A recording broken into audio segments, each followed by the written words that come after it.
Excuse me. Right. Do you have any questions from what we did last week? Anybody has any questions?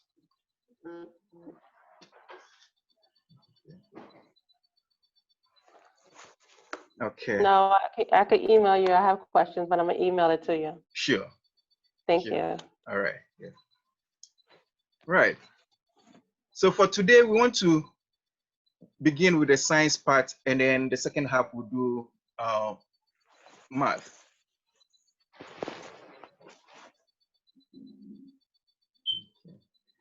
And I promise we'll take a little break today. Yeah, last week we went 4 hours stretch. That was a long one. But today we'll try and at least take 5 minutes break after maybe 2 to 2.5 hours, and then we'll come back to do the math.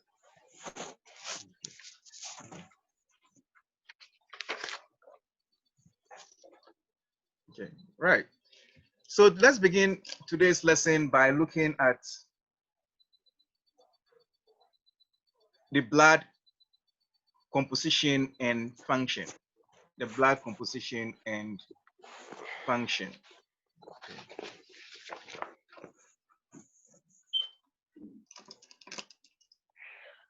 So when you look at when you take the blood is made up of what we call the plasma and the formed cells. Plasma and the formed cells. So let's write this down in the diagram form.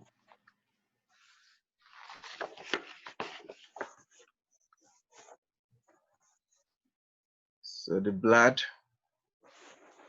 you have plasma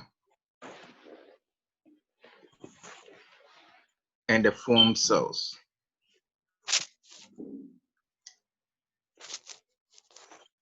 Okay. So the plasma forms about 90 to 92%.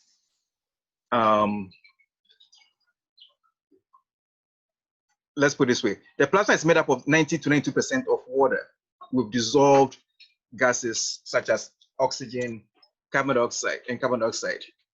It also contains nutrients such as glucose, fat, amino acids, and then salt, proteins. The proteins will be made up of fibrinogen, albumin, immunoglobulin, hormones, and other nitrogen wastes such as urea and uric acid. So they are all in the plasma, right? So if we take the plasma, it has what we call the liquid part, which is called the the serum. Yeah, the serum, and the protein part, which is called the fibrinogen. So plasma is made of serum and fibrinogen. Okay. So the serum is the liquid part, and this is the protein part. Okay. So the fibrinogen is an inactive substance. It's inactive protein. So inactive protein.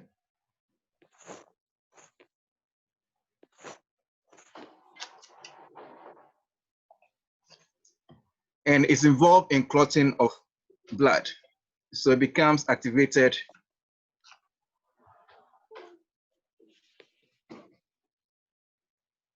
when you have an injury. So it gets activated and becomes what we call fibrin. So that's the active form.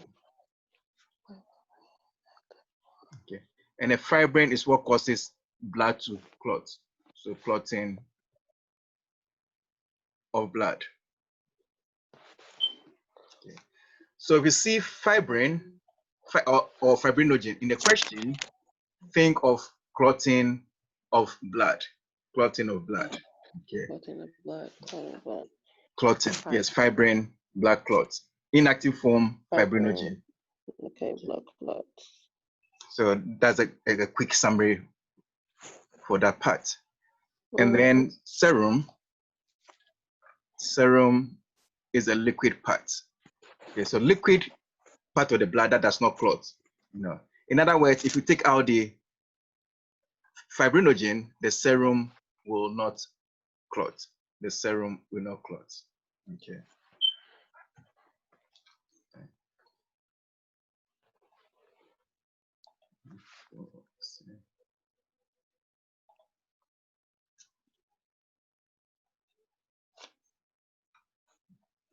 Okay, give me. So that is serum. That's not clot.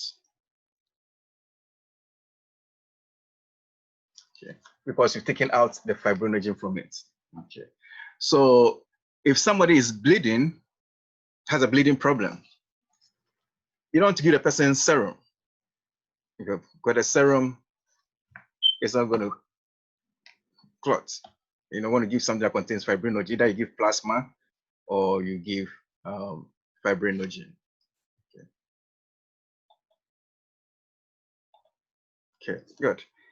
And then the foam cells. Let's look at the foam cells.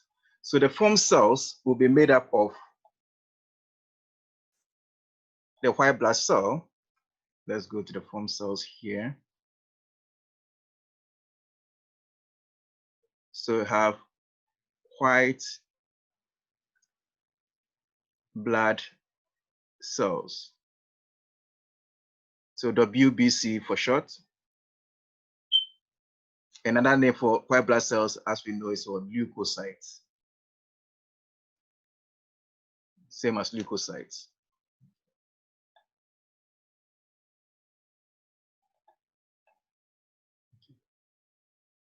And then we have the red blood cells.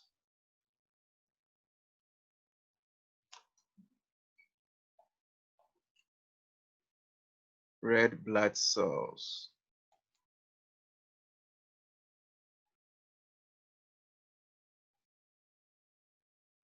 RBCs for short. And also known as the erythrocytes.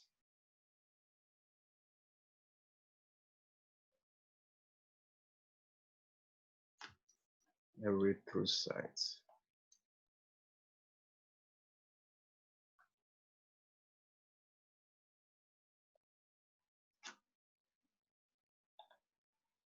And then the third one is the platelets.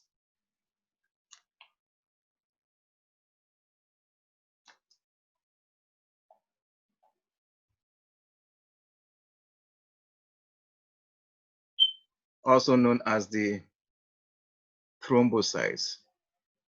Thrombocytes.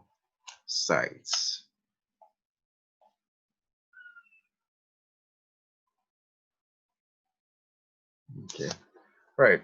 So erythro means red, for root of words. If you're studying for your English part, it's good to study some root of words to help you with definition of some of the words. Erythro means red.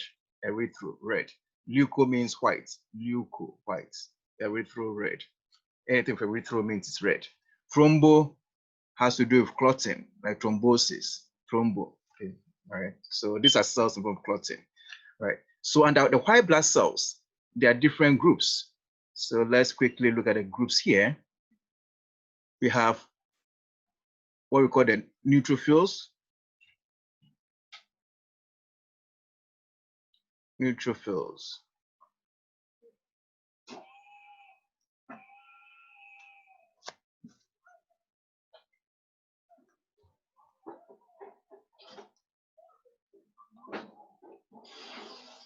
So neutrophils, this one.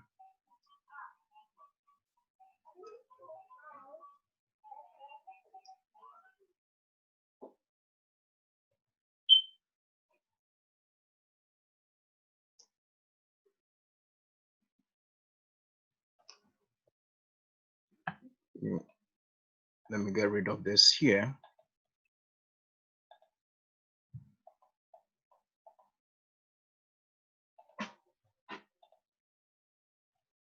Okay, so we have the neutrophils.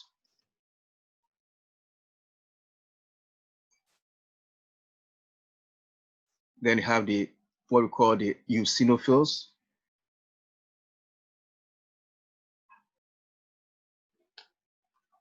Then you have the basophils.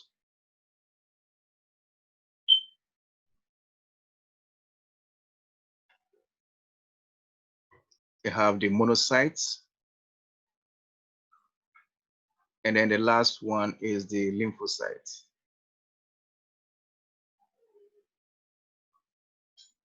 Lymphocytes. Okay. Now, what you have to remember is the fact that the white blood cells, the general function is to fight infection. They fight infection. That's a general function. So the key here, the general function is to fight off infection. Okay. So that's a general key, fight off infection for the lymphocytes, for the white blood cells. Okay. But these are different types, and the types are based on staining, how they stain in the lab, staining techniques in the lab. So the neutrophils are neutral. They pick up what we call the neutral stain. Neutral stain. Okay. Eosinophils, they pick up what we call the acid stain. And then the basophils pick up what we call the basic stains. Right. So eosinophils will appear red, while the basophils, they appear like bluish purplish color. Right. Good. You want to break this down further, then we can say that the neutrophils, their main function is to fight off bacteria infection. So anything that has to do with bacterial infection, it fights that off. So bacteria infection fights off bacteria. Okay. So if somebody's neutrophils count is high, that means the person has bacterial infection. Eosinophils, they usually go up in allergic reactions, things like allergic reactions, allergies, they go up. And then if somebody has parasitic infections, parasite, it also goes up, parasitic infection. So they fight off parasites. Okay. The basophils, the level goes up in also allergic type of reactions, allergies, it goes up. The monocytes are like scavengers, right? Once the neutrophils has fought off the bacteria, they come to clear the sites of infection. So they are like scavengers. So clear infection sites.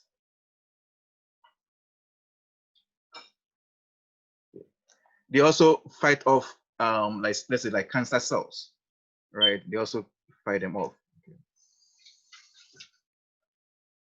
So they clear infection sites and then clear cancer cells.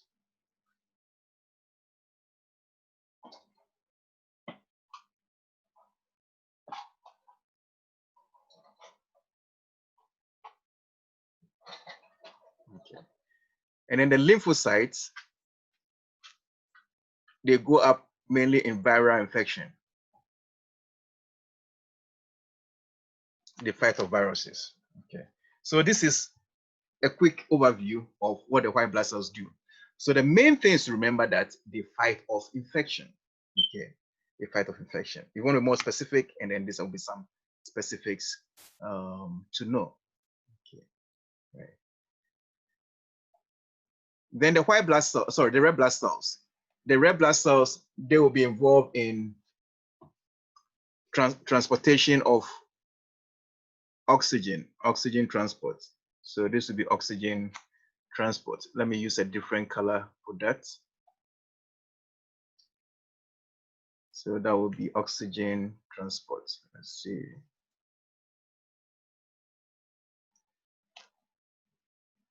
Transports oxygen.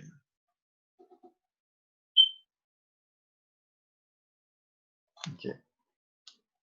And the oxygen is transported by hemoglobin. So this has hemoglobin.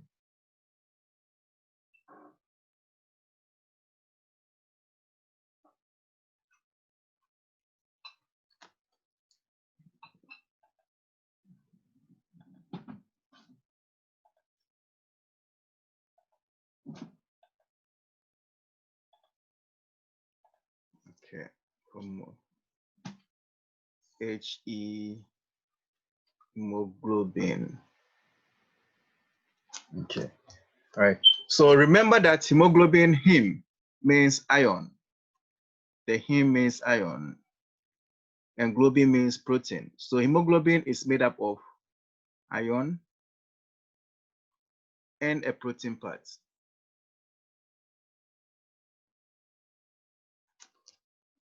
Iron and protein.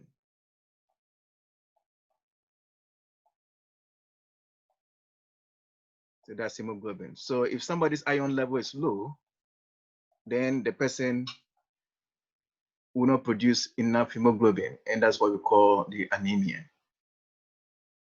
Okay, so iron deficiency can lead to low production of hemoglobin, and they have anemia. If your protein levels is also low, you can also have low levels of hemoglobin, okay, which will also lead to anemia and so on.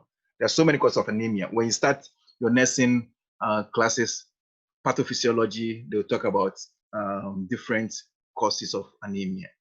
Okay, all right. So let's remember that erythrocytes, the red blood cells, oxygen transport for this test. And then it contains hemoglobin. Hemoglobin carries the oxygen. And hemoglobin is made up of iron, which is the heme portion, and the globin portion is the protein portion. All right. So let's keep it simple like this for the test. You know, if you know these things, you should be able to do well on the test. Okay. Then you have the platelets. The platelets, the function of the platelets, as said, is clotting of blood clots. Remember that the platelets are not cells. Platelets are not cells, so it would be good to note that down. Platelets are just fragments of cells, cell fragments.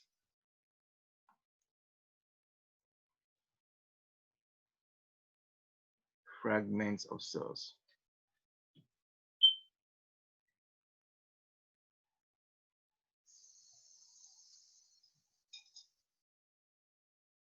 Of cells. That's what the platelets are. And they are involved in clotting of blood.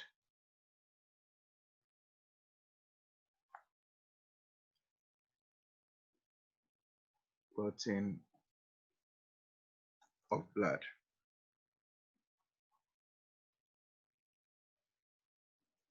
Okay. So that's the function of the platelets. Right. So this should be good for answering questions, you know, the different functions of the formed cells. Okay. Anybody has any question on this one?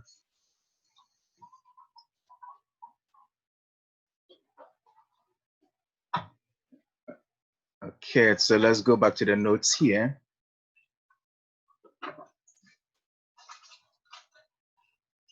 So that's a quick summary in the notes.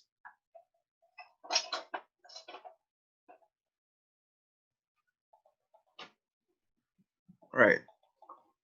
Great. So today I want us to start with something new, which is physics. A lot of physics today. Okay. So for the physics, I know a lot of people have not done physics, so we'll try to go slowly so that you all understand it. If you have a question, please feel free to use the hand button, and then I'll stop and answer your questions. Okay. Right. So I want to look at introduction to mechanics. And mechanics involve forces and motion. Forces and motion. Okay. There's somebody called Newton who did a lot of work with mechanics and motion. So he has certain laws that we want to learn today. And the first one is known as the Newton's law of motion. There are three laws. And it says that an object at rest will always remain at rest. Or if it's in motion, it will continue moving, you know, until something, let's say a force acts on it. All right. So it's a object at rest remain at rest. And objects in motion remain in motion in a straight line unless acted upon by an unbalanced force. So in other words, if something is moving, it will move forever. And if something is at rest, if I put a book on a table, it will be at the same position forever, unless a force moves it or something stops the object from moving, which is a force. Okay. So there are some examples that I have here, which you should know. It can come in a scenario form on the test.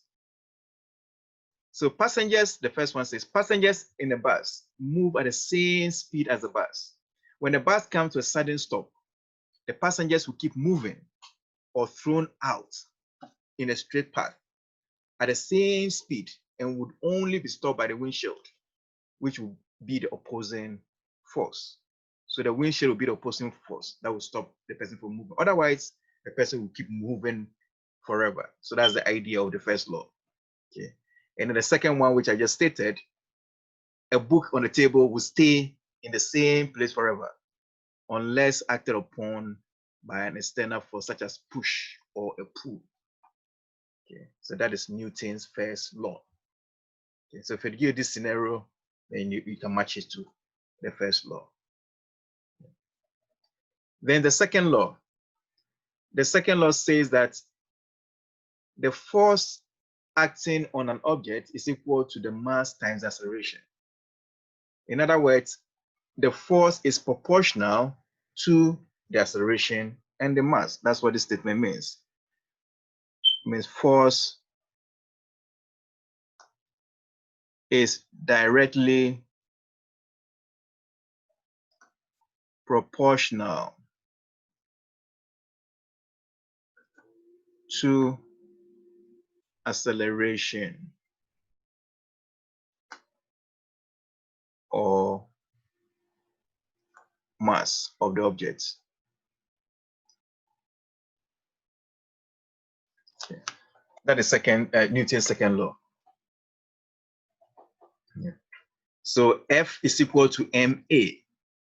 Okay, force in ma. In other words, if the force increases, the acceleration increases. The object moves with a greater acceleration.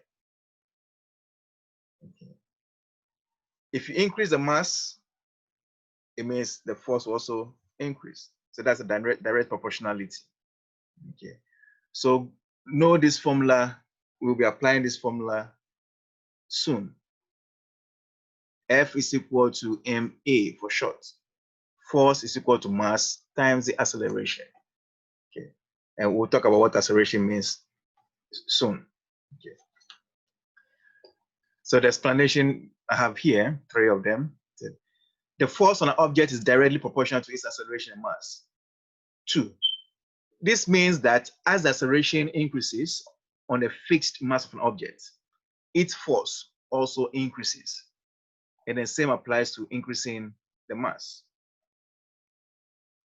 And then 3, for a given force, so if you have a given force, the acceleration is inversely proportional. So you have to be careful with this part here. Between the mass and the acceleration, if you take the mass acceleration, the acceleration is inversely proportional to the mass.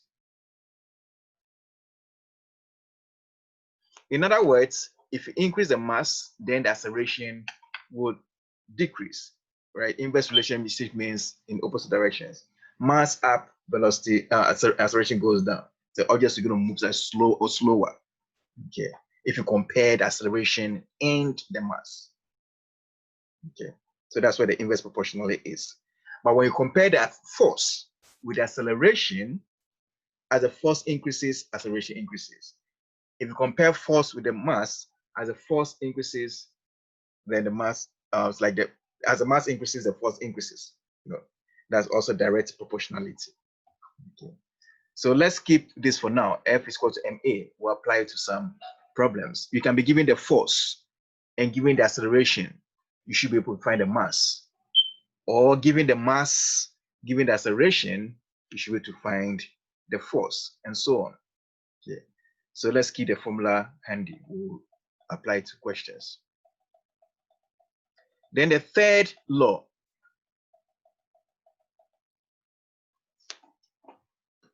It says that for every action, there is an equal and opposite reaction. That's the third law. So what we call the action force is applied force, and then the opposing force is the reaction force. So if I take, let's say somebody pushing a wall, let's say I have a wall here. If you push the wall with a certain force,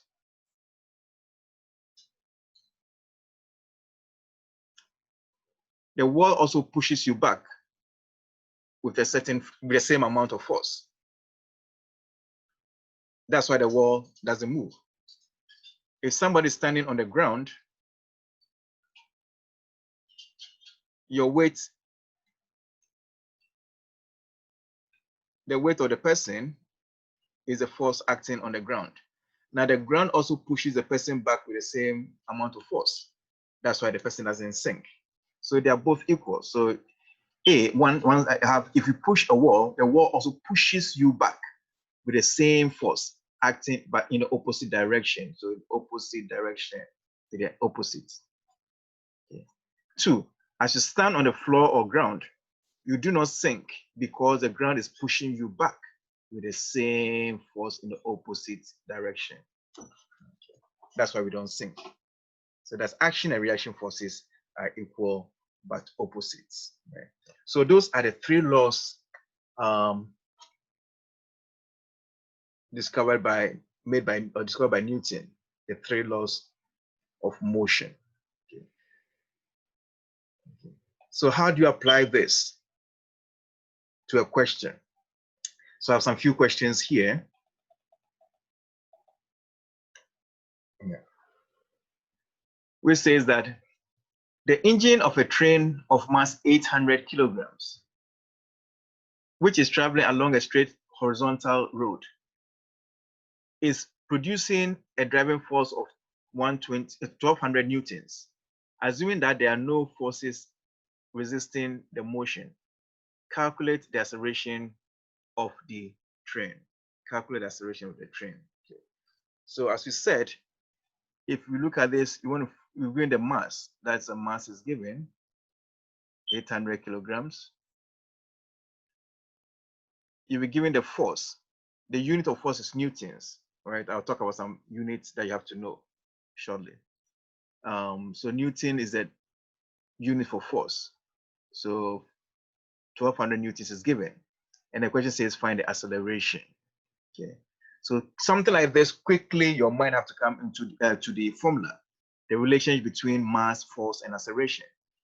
So as I have here, remember, force is equal to the mass times acceleration. This is the force, that's the mass. So from this formula, we can rewrite A as F over M. Okay. Or if you like, you can just write everything out like 1200 is equal to the mass, which is 800, times acceleration, let's say A, we don't know. Then you can find A. Okay, so that means you have to divide by 800 and then divide the left side also by 800. This will cross out and then your A will be equal to 1200 over 800. And that's what you have here.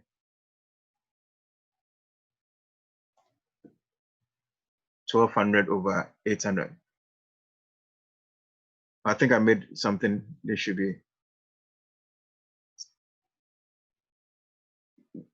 This should not be the correct one here. So cross this out.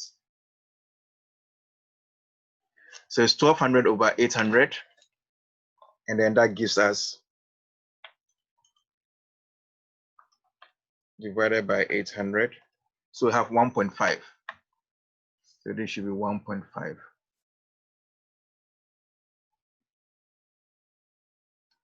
And the unit will be meters per second squared. So that's acceleration, 1.5 meters per second squared.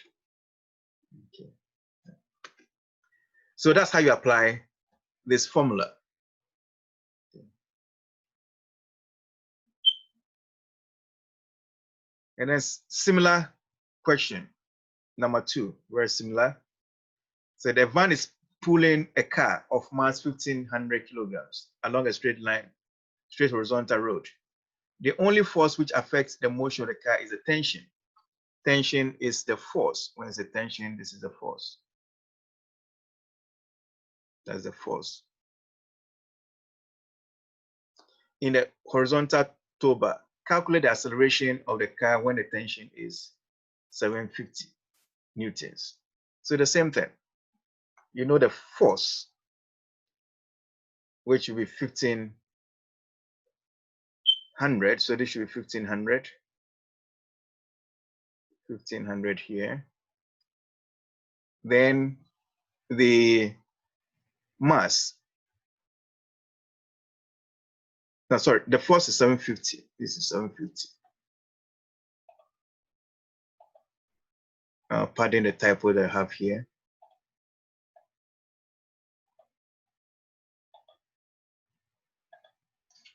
This should be 7. Tension is 750. 750 newtons.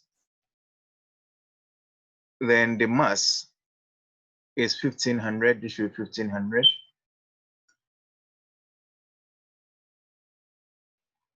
Kilograms. Okay. So the acceleration will be the force over the mass, right? So 750 divided by 1,500, and then you should get 0.05. Okay. Or if you don't want to do it this way, then you can just do it as I did. You know this 750 is equal to the mass, which is 1,500 times acceleration, and then you divide by.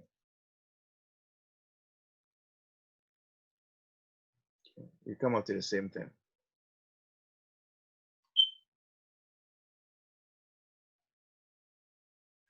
.5.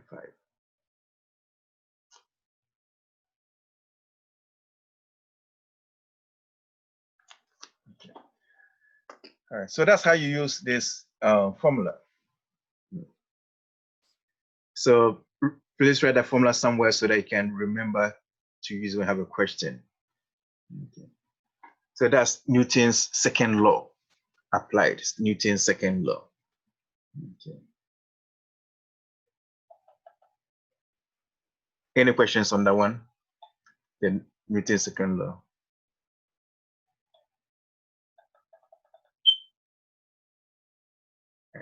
No, I don't have a question. Okay.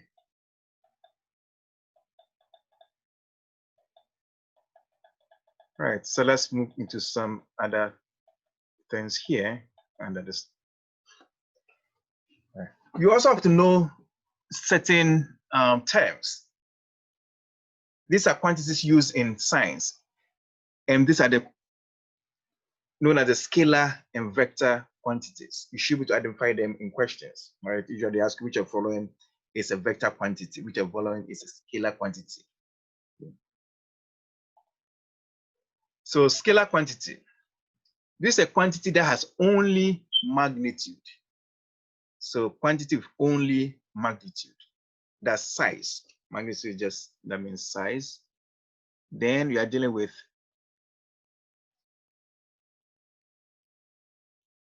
size. Then you're dealing with the scalar quantity. For example, you have length. It's just size or magnitude, area, volume, speed, mass, density, temperature, pressure, energy, entropy, work, and power. These are all known as scalar quantities, right? So know some of them. When they give you, you should say this is a scalar quantity. Okay. You're just interested in the size or the magnitude of what is given. Okay. Then we have the vector quantity. So this is one, the vector quantity. Now, vector quantity has both magnitude and direction. So it has both size and direction. So when you talk about vector quantity, you should always specify the direction and the size. Two things. Okay. An example is displacement, right? Direction, velocity, acceleration, momentum, force, electrical field, magnetic field. These are all vector quantities. For example, vector quantity that you should know. So when they ask you on the test, you can easily choose the correct answer. Okay. Let's explain a little bit further. So I have food for thought here. What is the difference between displacement and distance? Displacement and distance. Okay. To the layperson, they mean the same thing. But to a scientist, they mean two different things. Okay. So displacement is a vector quantity and distance is a scalar quantity. Right? Let's explain that here. So when we take distance,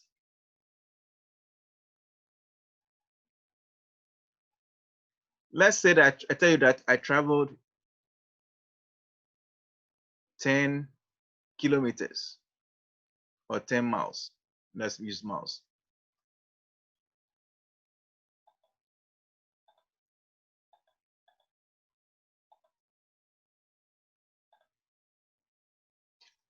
So I traveled 10 miles.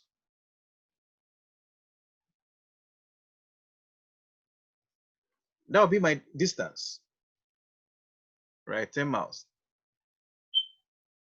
So let me draw something from here. Let's say I have a number line on the X and Y axis.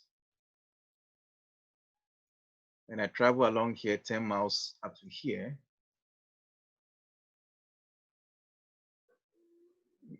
I go this way. My distance is 10 miles. Okay. But if I tell you that I traveled 10 miles, this is north, south.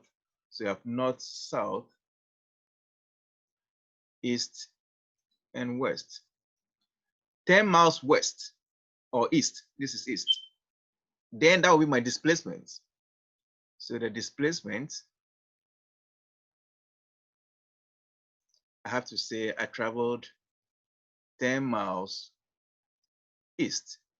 I've specified my direction. So that will be displacement. 10 miles east. Okay. So the sign is very important. This is positive. If I travel backwards from here, I come back. So this is my original position, and I move back to this position. Then my total displacement will be 0. So displacement is how far am I from my starting point? How far am I from my original point? That's what the displacement is talking about. So if I come backwards another 10 miles to the east, to the west, then my total displacement will be 0. So total displacement will be equal to, this is 10, I move this way, 10. So plus, the sign is important. Now moving towards the west, so I'm moving towards the negative direction. So it means that I come back -10, the opposite direction, negative. If I put this together, then my displacement is 0, total displacement. So I'm 0 away from my original position, which is here. I come back to the same position. So as if I've not moved. So let's say that I'm standing here and then I move 10 miles to the right side and I come back again. If you, let's say, go to a restroom and you come back, you still see me stand in the same position. You think I didn't move because I'm not displaced. My displacement is 0. Okay. But in actual fact, I covered a certain distance. So the distance here, the total distance,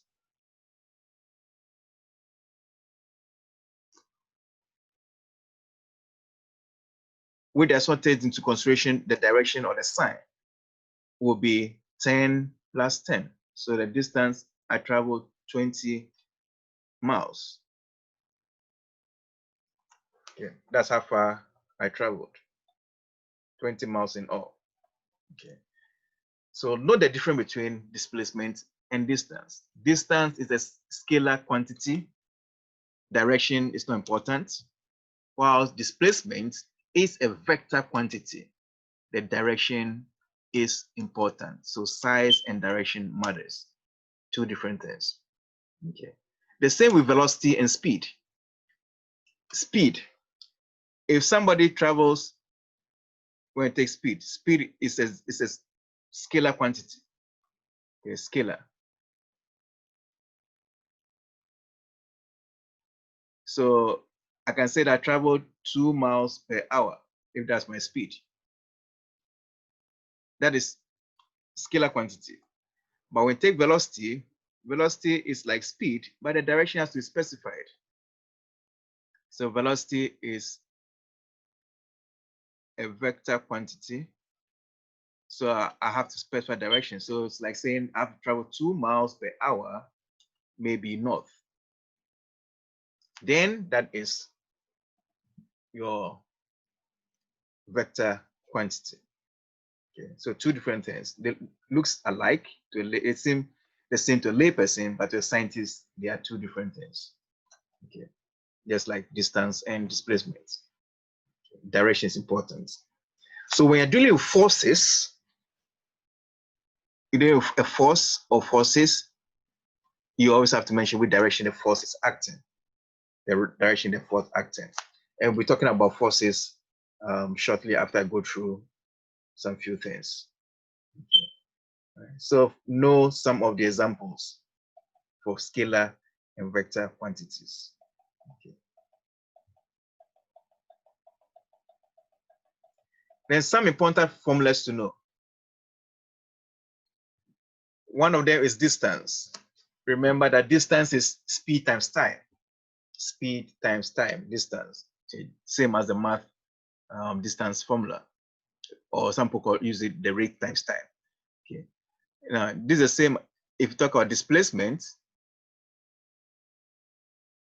It's the same thing as the distance. So this time we're going to say velocity. Velocity times time. That's what displacement is. Because it's a vector quantity. Okay. Then we also talk about work done. The amount of work done is always equal to the force times distance. Force times distance. That is work done. We'll come back to all these formulas. Okay. So if you have a force and the force moves to a certain distance, let's say if I push a box and I push it and it moves through a certain distance, let's call it X, and that's a force. So the work done will be equal to the force times the distance through which the force moves. Okay, we'll come back to that. Okay, so note this down, the force times distance. And then acceleration. When I say acceleration is the change in velocity over the change in time.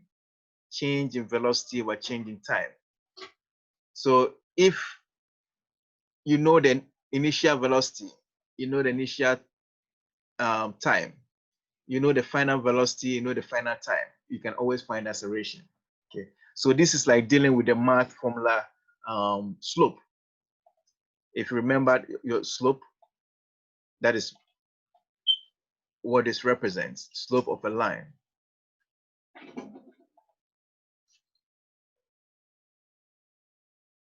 So look at this graph. So if I have velocity time graph here, and I have a line like this, the graph looks like this, then the acceleration is the slope. We take the slope here of the line, that is acceleration, slope of the line. Okay, so this, if you forget this, think about A is equal to V2 minus V1 over T2 minus T1, like the slope formula. M is equal to Y2 minus Y1 over X2 minus X1. Remember, if you remember slope. of a line. Yeah, that's where it comes from. Okay. So the velocity, find out the velocity, you track the velocity here, then read that. Change in x is a change in y value, and a change in your x. Okay. Slope. Okay.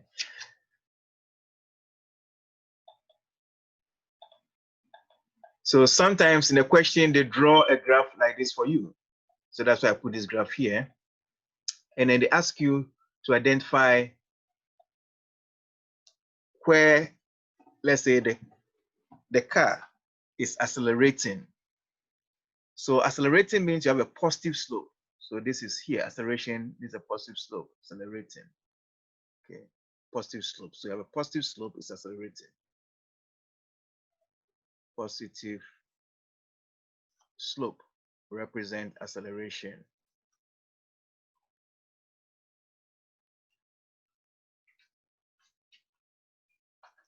Positive slope.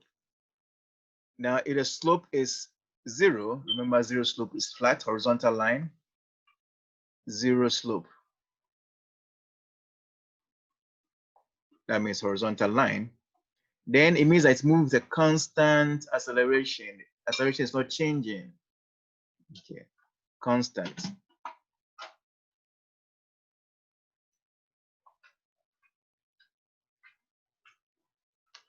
And then when the slope is negative, so negative means the line drops from left to right.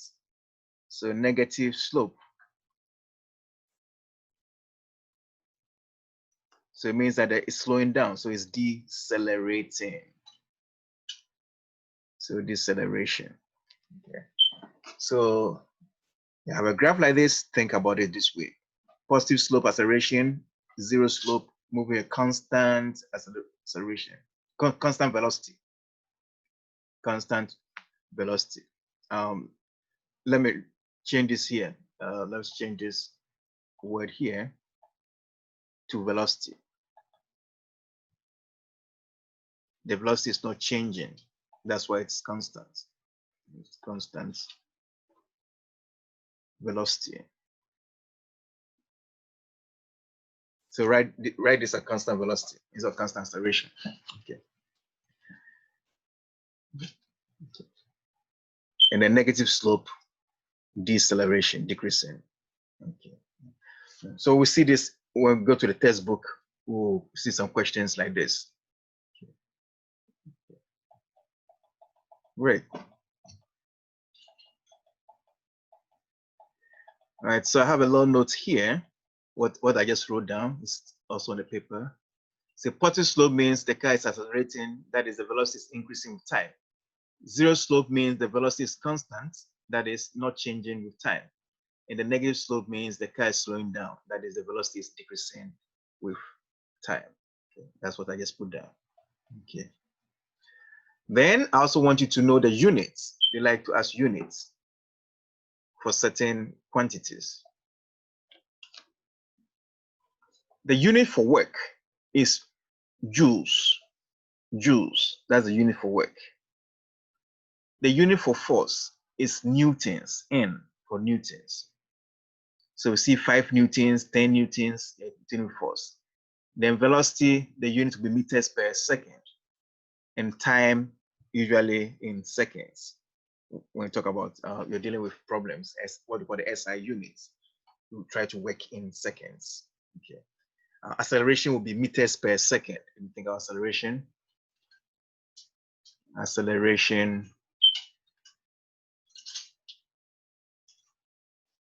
is meters per second squared.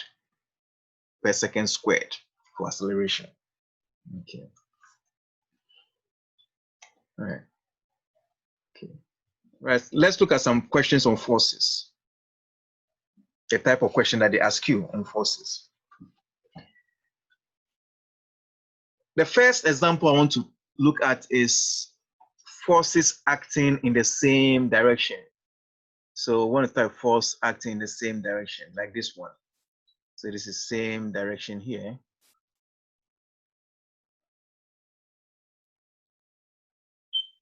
Forces act in the same direction. Okay.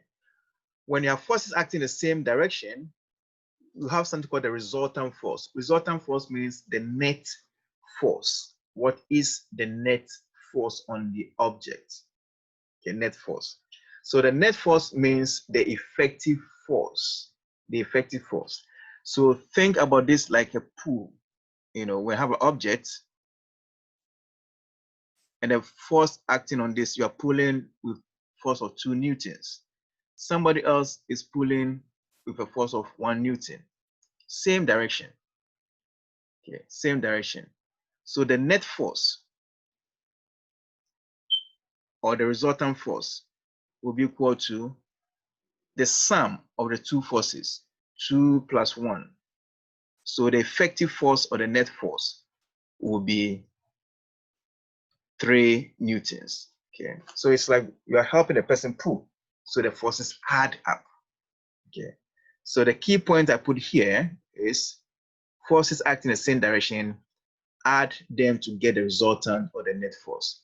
So if you put this here, this and that together, then you get this resultant force here. 3 newtons. Okay, you add up. Okay.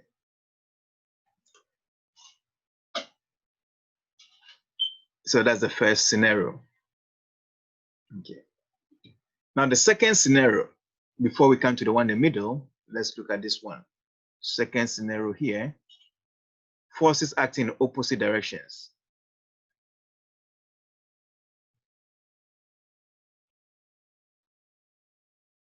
Direction.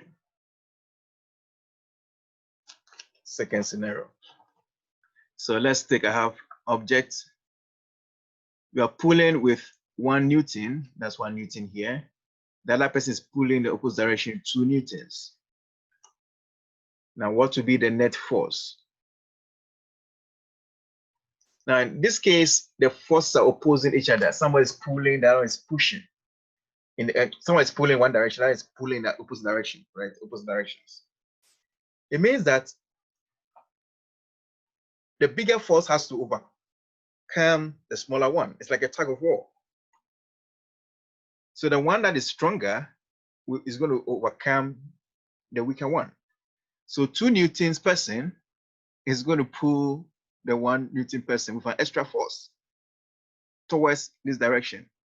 So opposite directions, you have to subtract the forces. So it's 2 minus 1.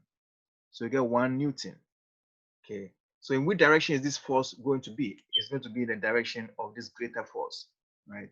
So let's say this is north, no, sorry, this east, and this is west, east and west. So it means that the net force is going to be in the direction west. So 1 newton west. Okay. That's where the force will be. The force will act in, the net force will be in this direction. So the object will be pulled towards the west because the force is greater with a net force of 1 newton. So opposite direction, you will subtract the forces. So that's the key for this question. Same directions, add, opposite directions, subtract. Okay. Now combining all this will lead us to the third scenario here, scenario number 3, a combination of the 2 things that we said. So to find the resultant force in this case, we have to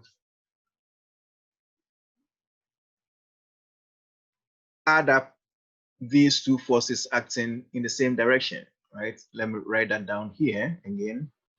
So we have scenario number 3. One force is acting, this is 0.5 newtons. The other one is 1 newton. And this is acting downwards with 1.5 newtons. So north and south. So we have to find the effective force in the northern direction, right? So if we come back here, let's write this down, break it down. So the effective force in the north direction is the sum of these 2 forces. 1.5 plus 1 because it says act in the same direction. So the net force will be 1.5 newtons towards the north, while this one is going to act down, force 1.5. Okay. Now we have forces acting in opposite directions, up and down, okay, north and south. So because they act in opposite directions, it means that the net force will be the difference between the two forces. So now this is going to be 1.5 minus 1.5, and then that gives you 0 newtons. So it means that the net force on this object is 0 newtons, and that's what we have here, illustrated by this here. So these are 3 different scenarios that you could have on the test. I'll give you one more scenario after this. Okay. Does anybody have any questions so far on this one? So far, so good.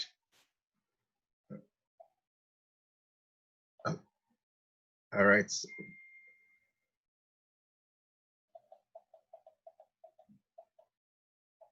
Okay. One more scenario that they like to ask.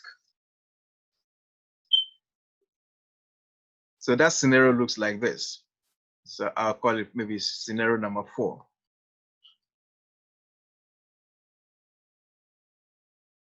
So the question will be, in what direction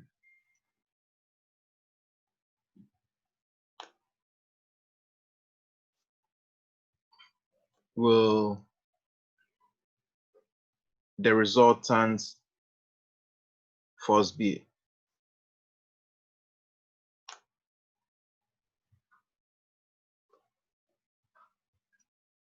In the diagram below.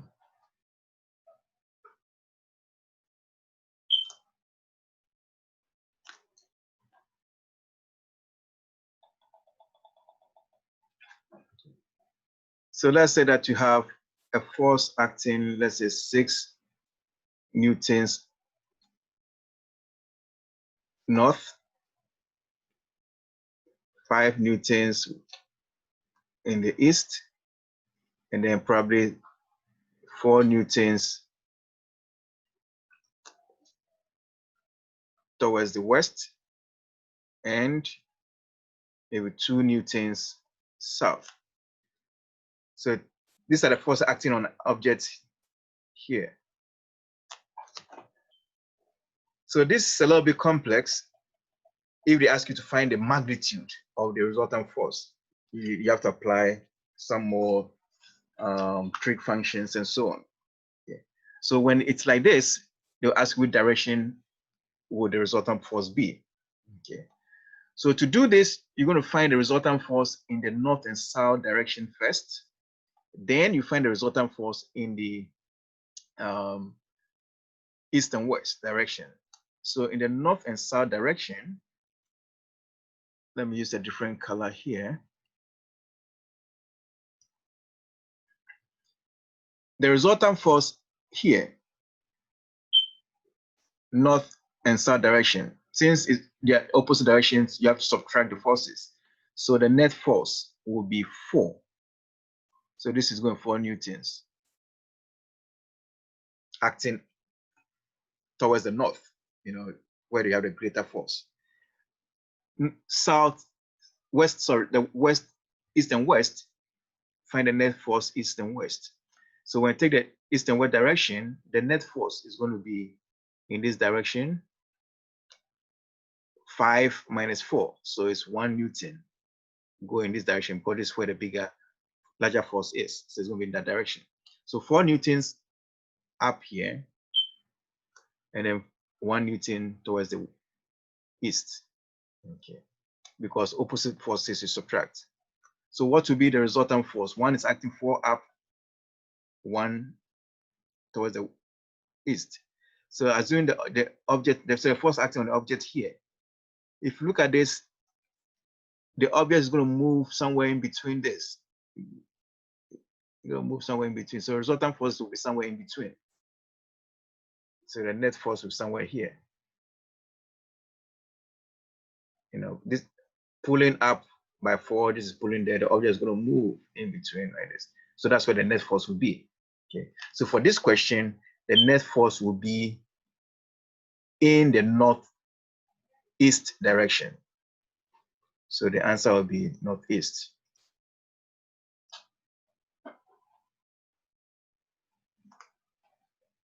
The northeast. That's where the resultant force will be acting in this, somewhere in between these two forces. Okay. So that's another way they can ask the question on resultant forces. Okay.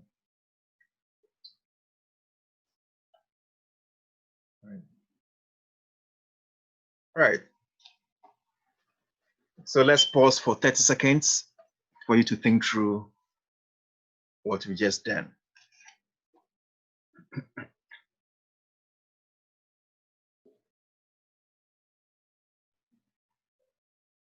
Okay, right.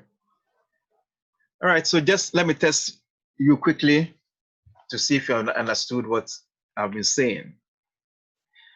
So on the screen, I have some few questions here. Let's do a little bit quiz or drill on that. So take a minute to answer these questions. Find the resultant for each of these questions, and then I'll ask for some volunteers to give the answers to this. Find the resultant force on each of them.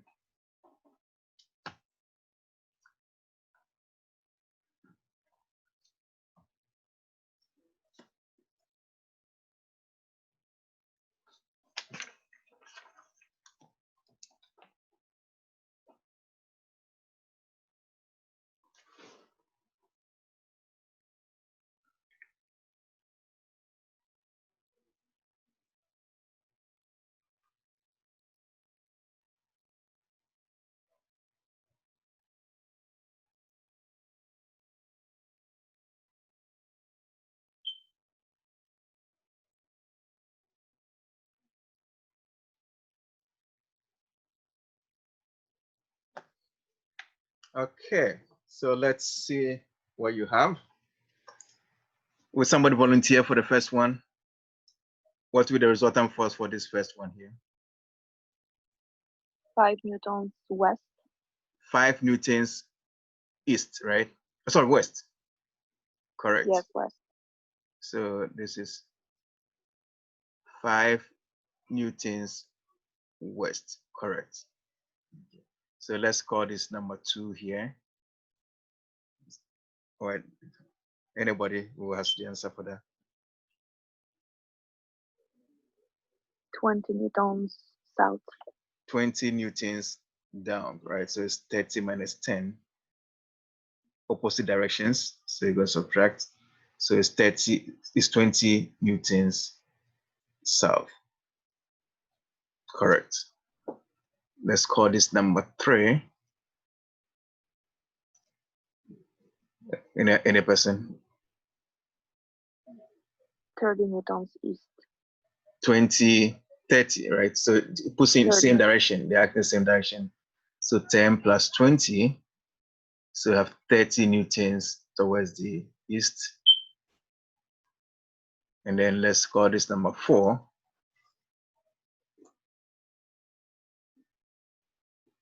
5 newtons south. 5 newtons where? South. South. Okay, south, correct. Okay, because down here, the force, they're acting down here. So down, this will be, add them up. So it's 20 newtons down. Then opposite directions, you subtract. So 20 minus 15. And then that gives us 5. But this time, 20 is a bigger one down here. So south. Newtons south. Correct. Yeah. So that's how they ask you some of the questions on forces. Okay, thank you. All right, so I believe you should be able to answer questions on forces like these. Okay.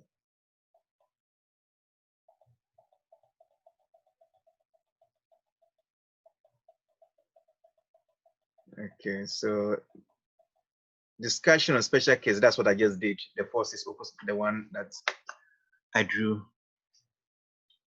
That's what we discussed. Okay.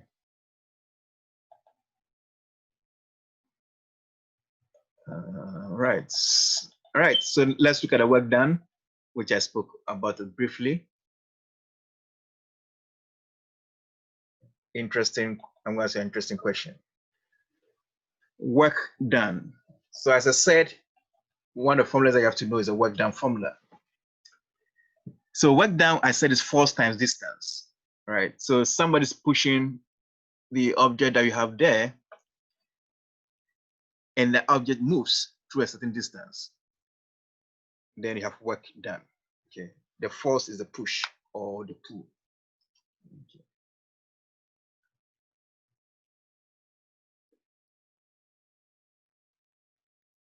So if I have to calculate the work done by this first person here, this person here, now this person is pushing with a force of 100 newtons, and the object is 300 kilograms. That's a what do you call it? 300 kilograms is the object weight of the object here, and it's moving through,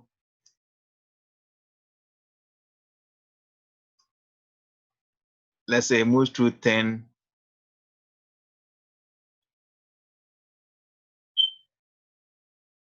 It moves through 10 meters. Okay. Then the work done by this person will be 100 times 10. Okay. The force for this person, let's say, is 100 newtons times, if we move through a distance of, let's say, 10 meters, then the work done by this person will be 1,000 joules. Okay, that will be the work done. Force times distance. Okay. Same thing here. If say this person, if this is, let's say, 100 here and then moves through 6 meters, then the work done by this person will be 100 times 6 and so on. Okay, so remember that force is, work done is the force times the distance. Force times the distance. Now, work can be negative work or it could be positive work. You can do positive work or negative work. Yeah. So when can an object do negative work? When the force causes a displacement, we say work is positive, right? It causes a displacement. The work order is positive. When force hinders the displacement, then the work, it's negative. Okay. So if the person is pushing and the thing is moving the same direction, then the person is doing positive work. But if the person is pushing and the thing is also moving the opposite direction, it's hindering the work done, they have negative work. Like the diagram below here, this one is falling. It's like falling.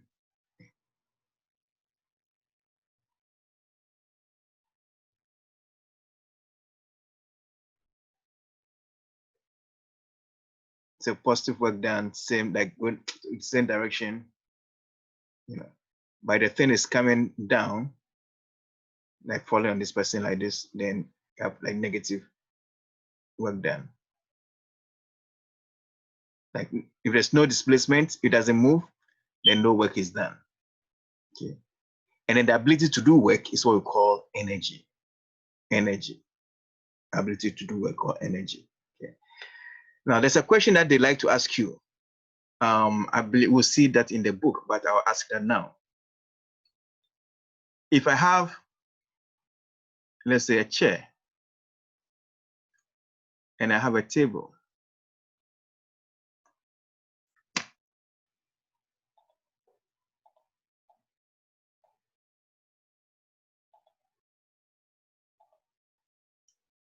the table is here.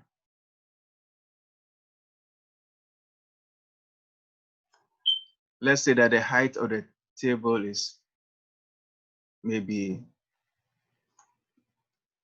just 10, let's say that 3 feet high.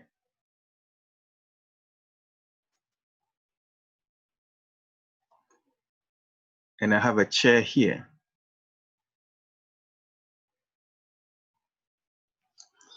If I lift the chair and put it on this table, okay. Let's say that the weight of the chair, it's 10 newtons.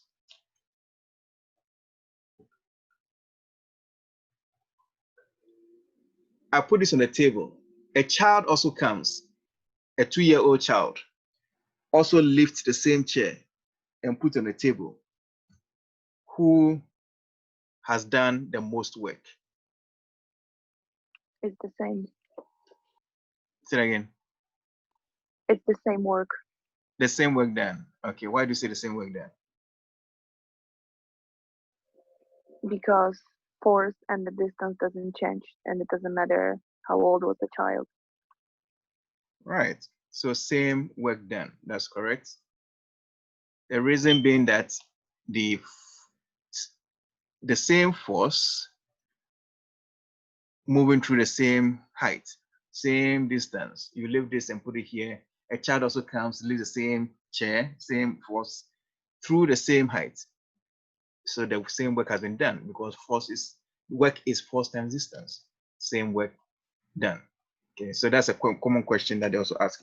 I think it's somewhere in your book, in the textbook. So same work done by both of us. So it doesn't matter. Yeah. The only difference is that the child used more energy than I did, to do the same work. So energy is different, the ability to do work. That's called energy. And then remember, the unit for work is joules. Joules. Okay.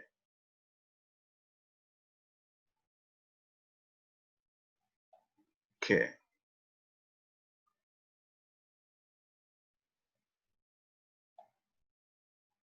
Right. So that should be enough for the work done. There's one more thing that came into my mind before we move to the next one.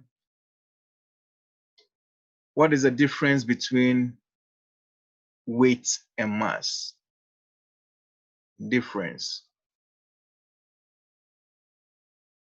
between weight and mass. If somebody knows, you can tell us. Weight and mass. Any volunteer? Or ideas?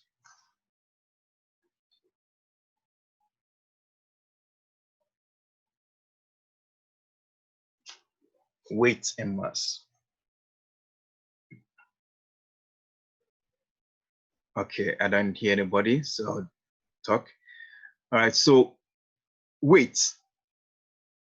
Weight is a type of force, right? It's a force. So weight varies. Weight varies with gravity.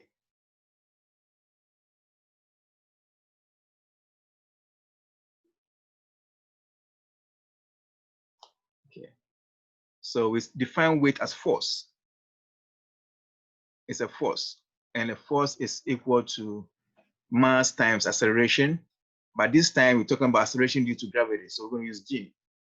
So weight is equal to, weight is the same as force, is mass times gravity. So acceleration due to gravity. Okay, we'll use G. G is acceleration due to gravity.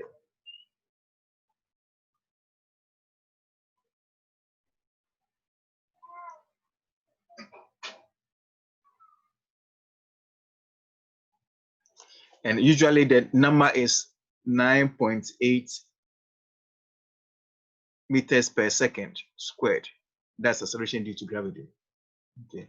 But when you're dealing with questions, most of the time you can approximate to, it's approximately 10. You can use 10 to do problems. On the test, usually the test approximate. Okay. So you can use 10. So they give you the mass and they ask you to find the weight. You multiply by 10, or if you want to be more accurate, it's 9.8. And then that will give you the weight. Okay. So if the person weighs 70 kilograms, then the weight of the person will be 70 times 10, and then that will be 700 newtons. That will be the person's weight. The weight is the force on the person. So if there's no gravity, it means that the person will feel weightless. So that's why on the moon, people feel weightless, they float, because there's no gravity. Gravity is zero. So if gravity is zero, even though you have mass, you feel weightless, because this will be zero. G is zero. Sorry, G times M will be zero. Yeah, gravity is zero, so it's zero. How's the mass? Mass is the quantity, amount of substance in you. So mass remains constant. It doesn't change with gravity. Mass is constant. Quantity, amount of substance within the object, yes, it remains constant. So gravity doesn't affect it. So weight varies, gravity, due to gravity, but mass is constant. That's the two. Those are the difference between the two terms. Okay. So weight is a form of a vector quantity. Mass is a scalar quantity. Okay. Right. So that's what came to my mind to discuss. Right. You're going to shift to something else in physics.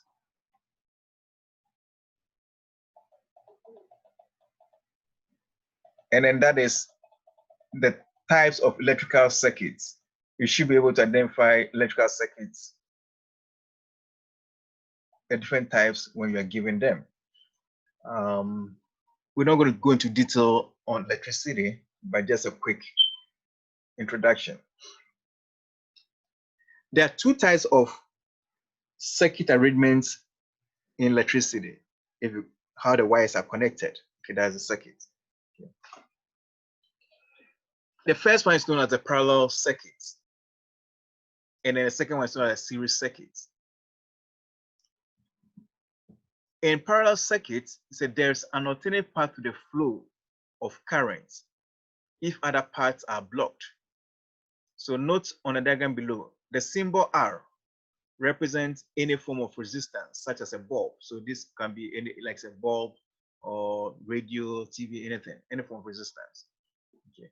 The symbol E represents the cell, such as a battery or a current generator, something that generates electricity. When you see E, right? So that's a positive end and negative end. Usually the short, you see this, that represents the battery or source of electricity. The long line is the positive end, and then the short line is a positive end, negative end. So current flows from positive and then comes towards the negative. That's how the current flows. Flow of current. Positive to negative. Okay. Now this is a parallel circuit because if I block the path here, if I block it here, I cut off the flow here. Still the current can flow, bypass this, and then just still flow back. Or it can go through here and then still flow back. So there's an alternate path if I block it. Okay. And that, so this is a parallel circuit if I have an alternate path. Okay. So this is good for house wiring, because if I have, let's say I have a TV here, yeah, this is TV, and maybe your fridge is here, and then your computer is here. It is a problem with the circuit here, so that this will go off. The TV, there's a problem, so this will off. All the other gadgets will be working because there's an alternate path. So that's why this is good for house wiring. So sometimes your TV is off, but your fridge is working, or your computers are working.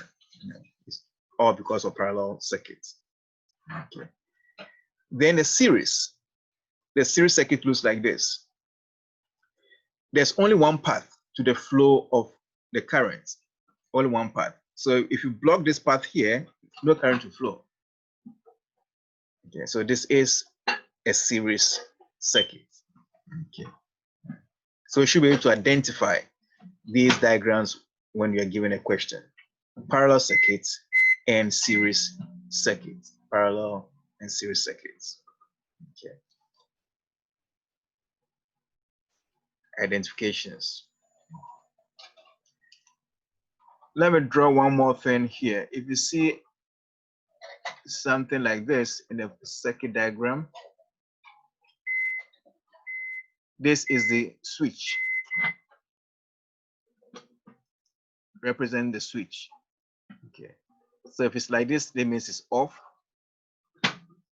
If it's like this, if it touches the line, then this is on, off and on. Okay, there's a switch, off and on. Okay, switch. If you see something that looks like this,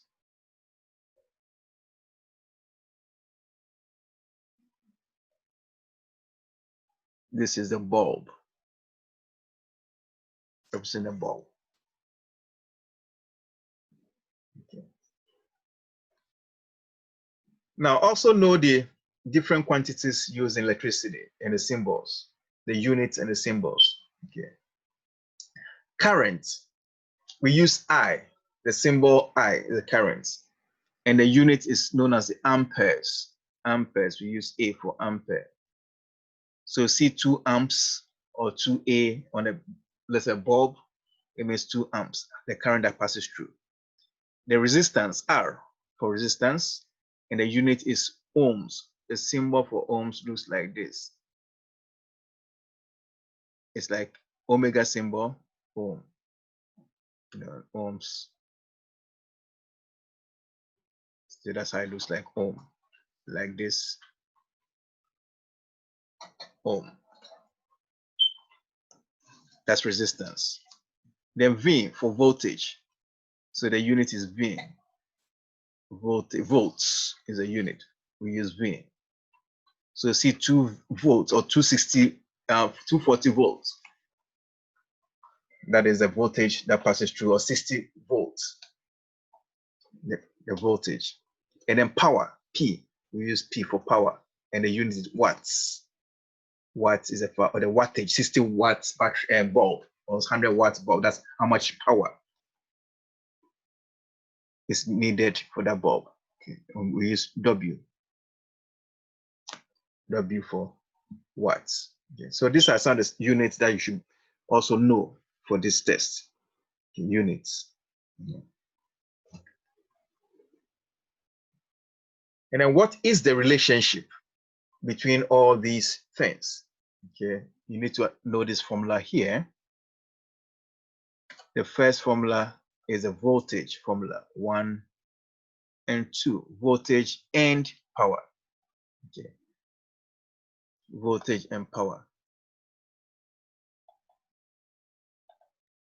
The relationship between voltage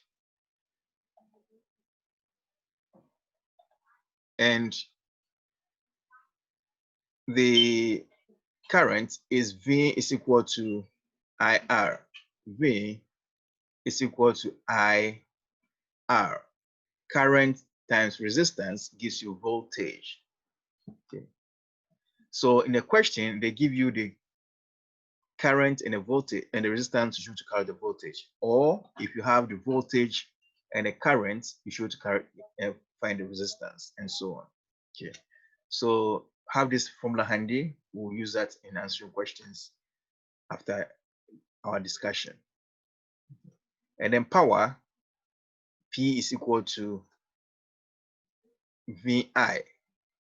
So power V is equal, sorry, P, power is equal to the voltage times the current. That's what the power is. Okay. They have a second formula here. Now the second formula, if you remember this one, the second formula should be easy to come up with. Okay. The second formula comes from here. If I replace the V by this, okay, so I can say this V is the same as IR. IR is a voltage, and then times the I. If I use this, then I'll get I times I is I squared times the R. So that's where that formula came from, combining these two.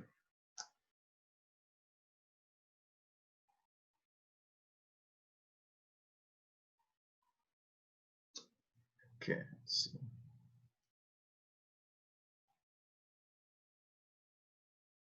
So P is equal to I squared R. That is this formula here. Okay. So if you know these two things, we should answer questions on voltage and power.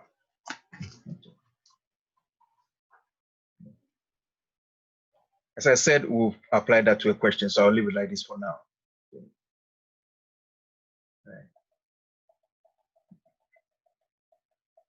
Okay, let's talk a little bit about magnets and electromagnetism. Magnets and electromagnetism.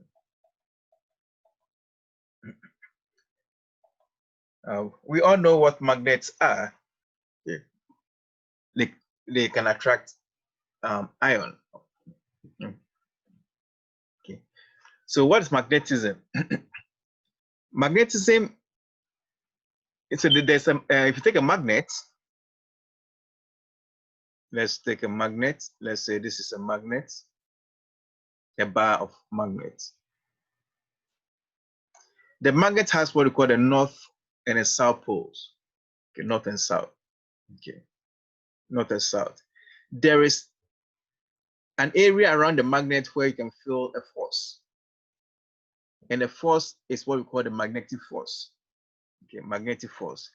And the magnetic force can be represented by lines. You know,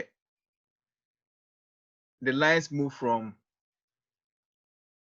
the North Pole and then it enters the South Pole. So you always, the arrow goes from north to south. So you have an arrow goes like that, out from the north and then enters the South Pole. That's how the magnetic force acts. Out from the north, enters the South Pole. So when you see a diagram like this, you should follow the arrow, make sure the arrow is going from north to south. If you draw something else, it's wrong. It comes out of the north, entering is the south end.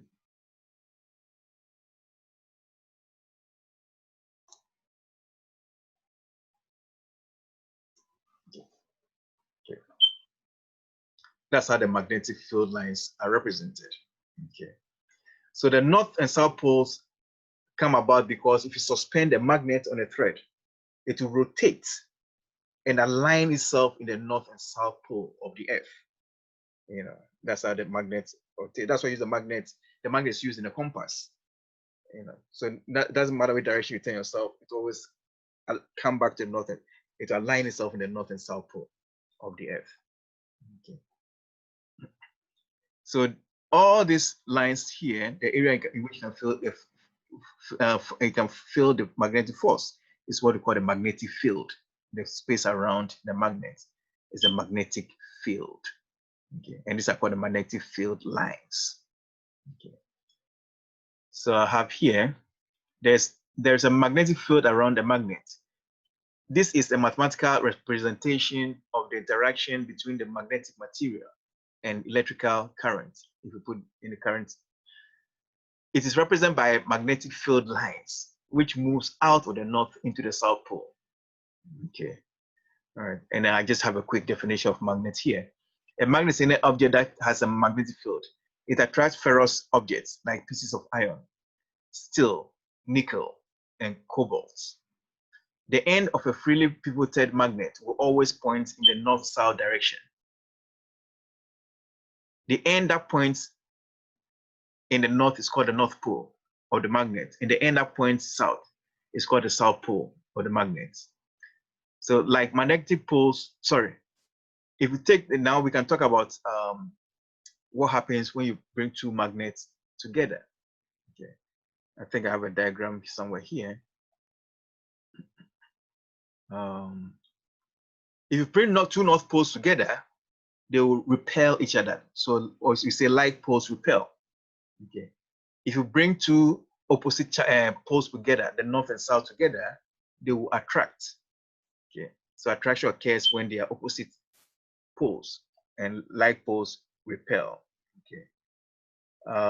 Then I have what is a magnetic field?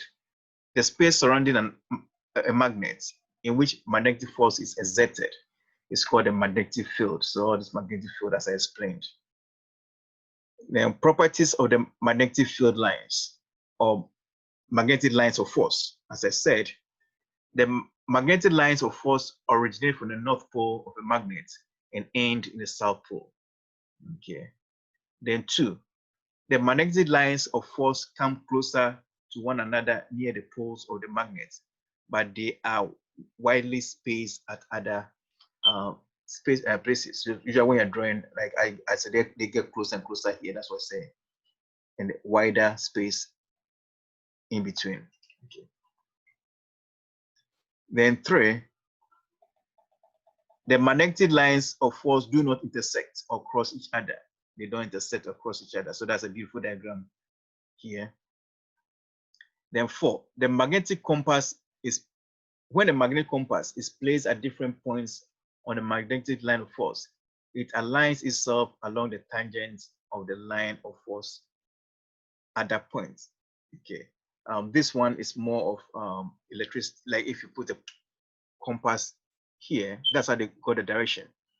The arrows, the direction it moves. They put a compass on each of these, and the direction in which it points, that's what they use to generate the direction in which the arrow should go. You know, and always from north to south. That's how they found that.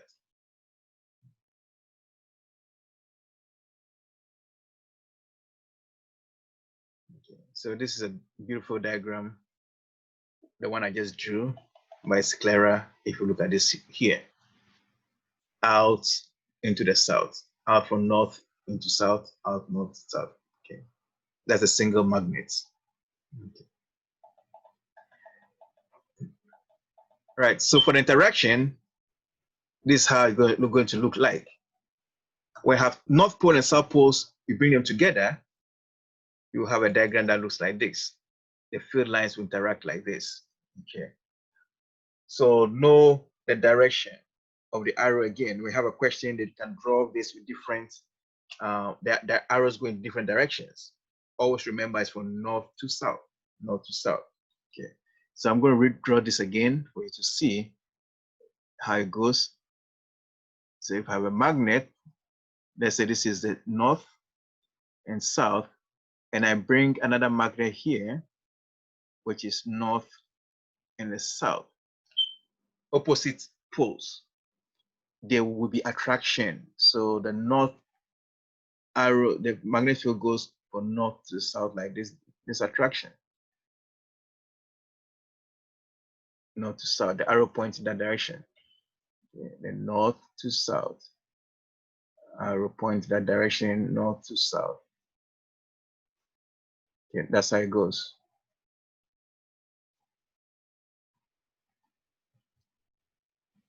And that's what this is illustrating here, north to south. Attraction. If the opposite, so like poles, it brings two similar poles together, north and north, then they'll repel, they'll move apart. So north and north poles repel, south and south pole will repel. So like poles repel, and that looks like this. The north moves out of the north. It's repulsion. This one moves, they repel. They'll never intersect and repel.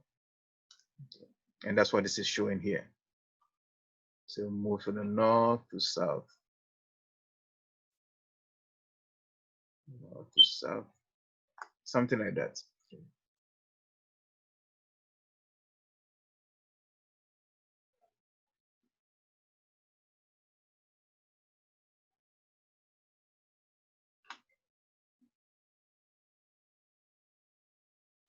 Right, and that's what this is illustrating here.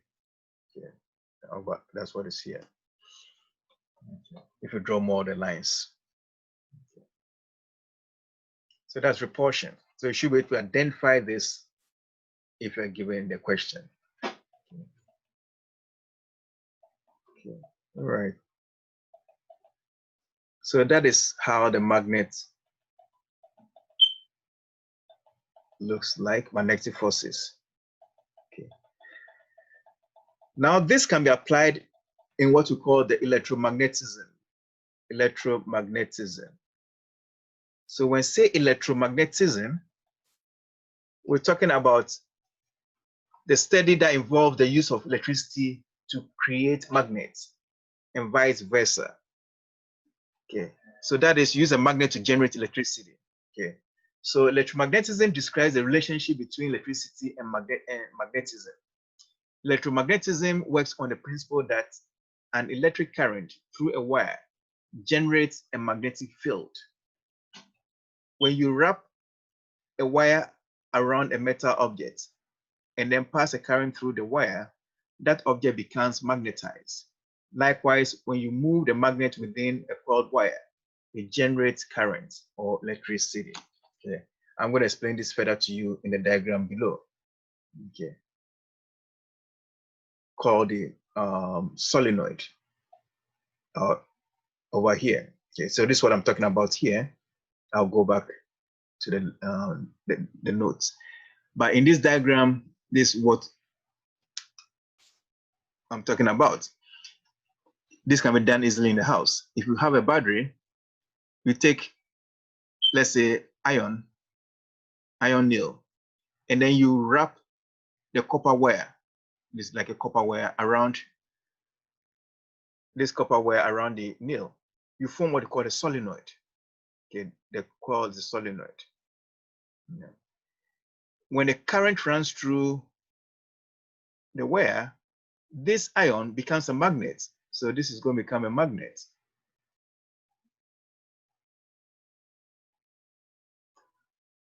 Becomes, or let's say, becomes magnetized. The iron becomes magnetized.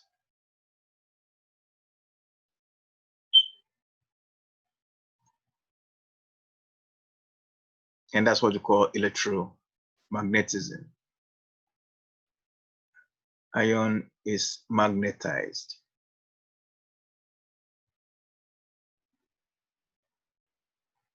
Becomes a magnet. This can be done easily. So if you have a relative who wants to do some science experiment, they can try this. Okay. And then the opposite is also true. If you have a magnet, let's say take a magnet, and that's the next example here. This one here. This is a magnet, and this is a coil. And you connect this to maybe a bulb or something like a galvanometer can measure it. It measures current flowing, the galvanometer. Okay. Or if you put a bulb here, the bulb is going to light up when you move the magnet. So if you move the magnet in and out of the coil, the bulb is going to light up. Okay. So these are all examples of electromagnetism, using electricity to create magnets or use a magnet to generate electricity. This is very interesting because some people are making money out of this. I don't know if you watch the TV. These days I don't see it, but in the few years ago, they used to advertise a torchlight where you don't need batteries. They just shake it and then it says lights up. Shake and then it lights up. That they're using this technique. Okay, so you have the coil, and then there's a bulb connected here. So there's a bulb. Then have a magnet in there.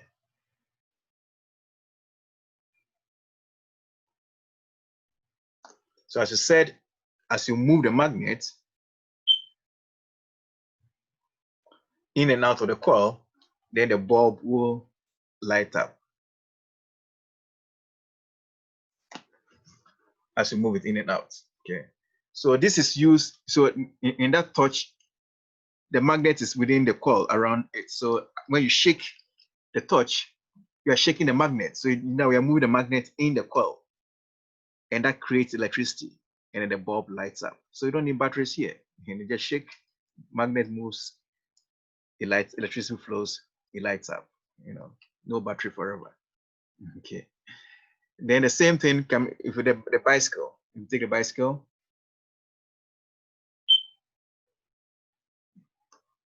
As a person part, there's a solenoid in there. There's a coil, and then you have the magnet in there. So as the person paddles, the paddling is moving the magnet in the coil.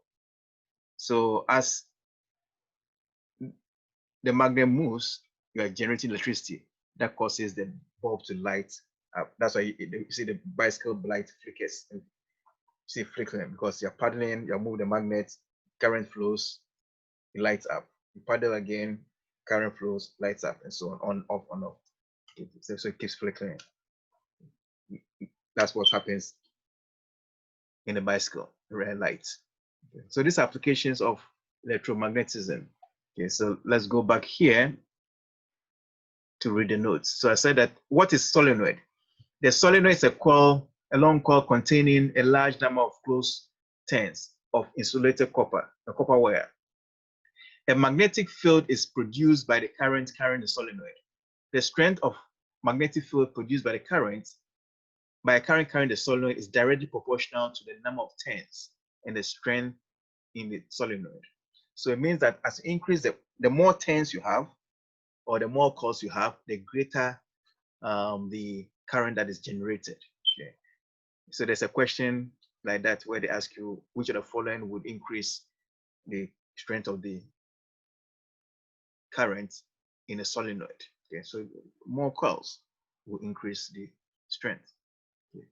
If you increase the magnetic field will also increase. The greater the magnet, the strength of the magnet, that will also increase the current flow and so on. Okay. It is also dependent on the nature of the core material used in making the solenoid. Okay. When soft iron rods are used as a core, they produce the strongest magnetism. And solenoids are used for making electromagnets, right? And then again, I've discussed this already. What's an electromagnet? When an electric current flows through a soft iron rod placed inside a solenoid, a temporary magnet is created. It acts as a magnet only so long as the current is flowing in the solenoid. Okay. This combination of solenoid and soft iron core is called electromagnets. An electromagnet, therefore, consists of a long coil of insulated copper wire wound on a soft iron core. Okay. So if you go to the harbor, they use electromagnetism a lot. Okay. So they pass electricity through the iron. They pass current through the solenoid, and then they have that metal plate that they can use to pick up the containers, large containers. If you watch a TV, sometimes you see that picking up containers. It generates a powerful magnet just by passing electricity through it. Once you cut off the electricity, it loses its magnetism, you know, and then the container can be dropped off. Okay. That's one application. Okay. So here are some uses of electromagnetism. Okay. The cranes to lift heavy metal. Electric bells, the same thing. Radio, speakers, microphones, in computers, TV screens, MRI, and so on.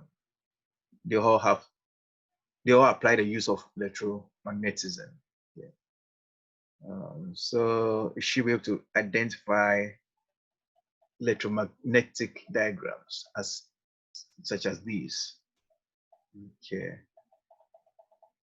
great. Any questions so far on this? I know it's a lot of physics today. Any questions? No, I don't have a question. Okay. All right, so we'll apply them to questions later and to make more sense to you. Okay.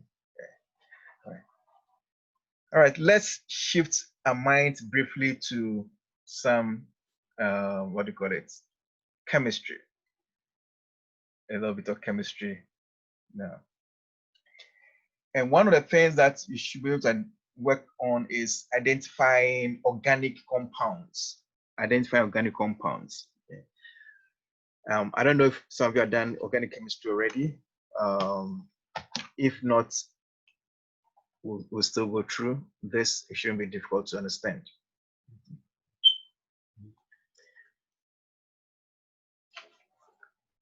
In organic chemistry, we talk about organic compounds.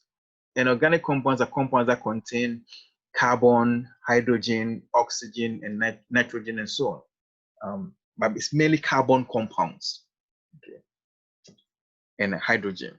That's the main thing. Other things can be added onto it, like oxygen, nitrogen, phosphorus, and so on. Okay. And there are different classes of organic compounds. The first one is known as alkane. Alkane is the first one we'll talk about. Okay. So alkane, when you say alkane, you're talking about compounds that have single carbon bonds. So let's look at alkanes.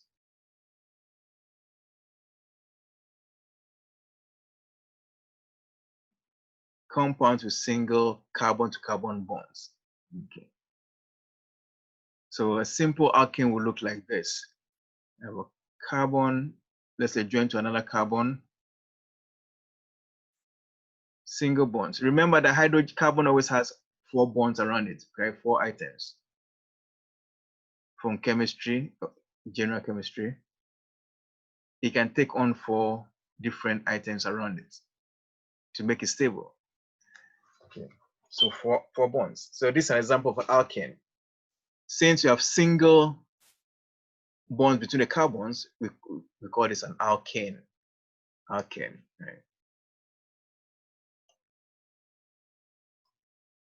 And we say that these bonds are saturated. They can't take on any other elements. Okay. So how can you identify an alkane easily? You can identify this easily by using this formula. If you look at what you have here, I can write it in what we call the condensed form. The condensed form, you write like this: carbon and hydrogen.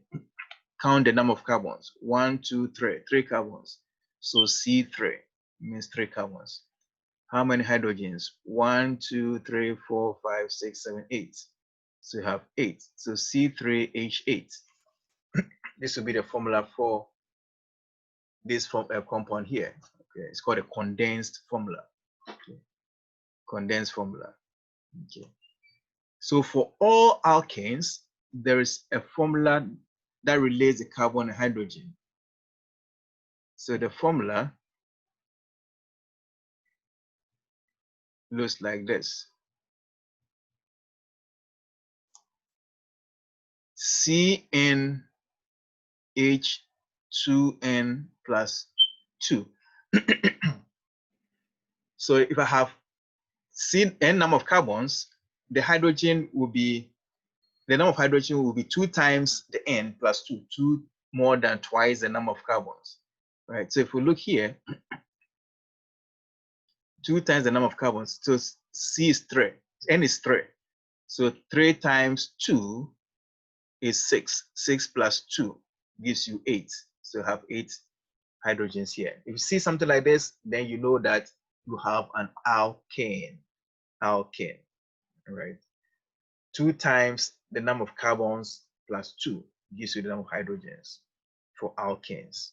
Okay, so this can help you identify alkanes when you're given a formula, Because when they give you something like C100, you can't draw all this out, right? You just have to look at the formula and see how they are related, the carbon and hydrogen, and see how they are related. So this is what times 2, there's a 2O2. If you see something like this, then you know that you are dealing with an alkane, because the hydrogen is 2 times the number of carbons plus 2. Okay, 2 times 100 is 2 plus 2, 2O2. Okay, then you know you're dealing with an alkane using the formula.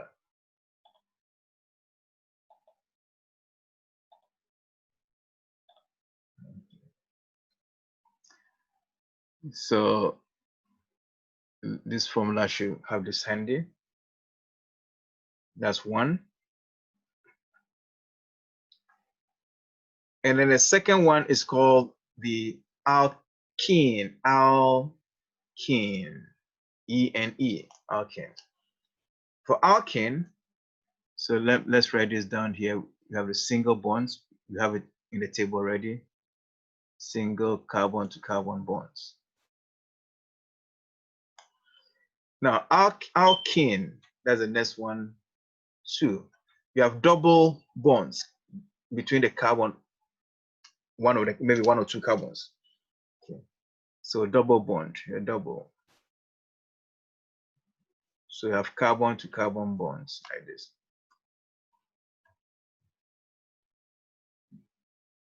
Okay. Example will be, there's a C double bond like this. So hydrogens around this. So carbon has 4 bonds around it. This is 1, 2, 3. So you need one more to make it 4. 1, 2, 3, 4. So 1, 4. This is happy. Then 1, 2, 3, 4. So each carbon should have 4 bonds around it to make it happy. So this is an alkene because of the double bond here. Okay. So what's the formula that you can use to identify an alkene? Alkene, the formula. Now the formula is CNH2,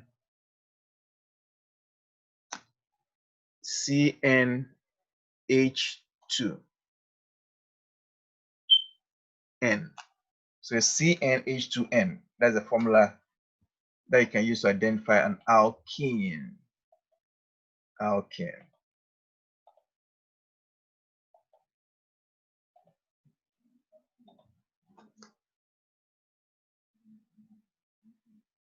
Alkene. So this is a formula. The number of hydrogens is 2 times the number of carbons. Okay. So if you come back here, if you condense the formula for this one, 1, 2, 3, 4, C4, the number of hydrogens you have 1, 2, 3, 4, 5, 6, 7, 8. This is 8. So if I see C4H8, I know I'm doing for an alkene. There's a double bond somewhere. The hydrogen is 2 times the number of carbons, 2n. Okay. They are dealing with an alkene. Then the third one is known as the alkyne, the number 3.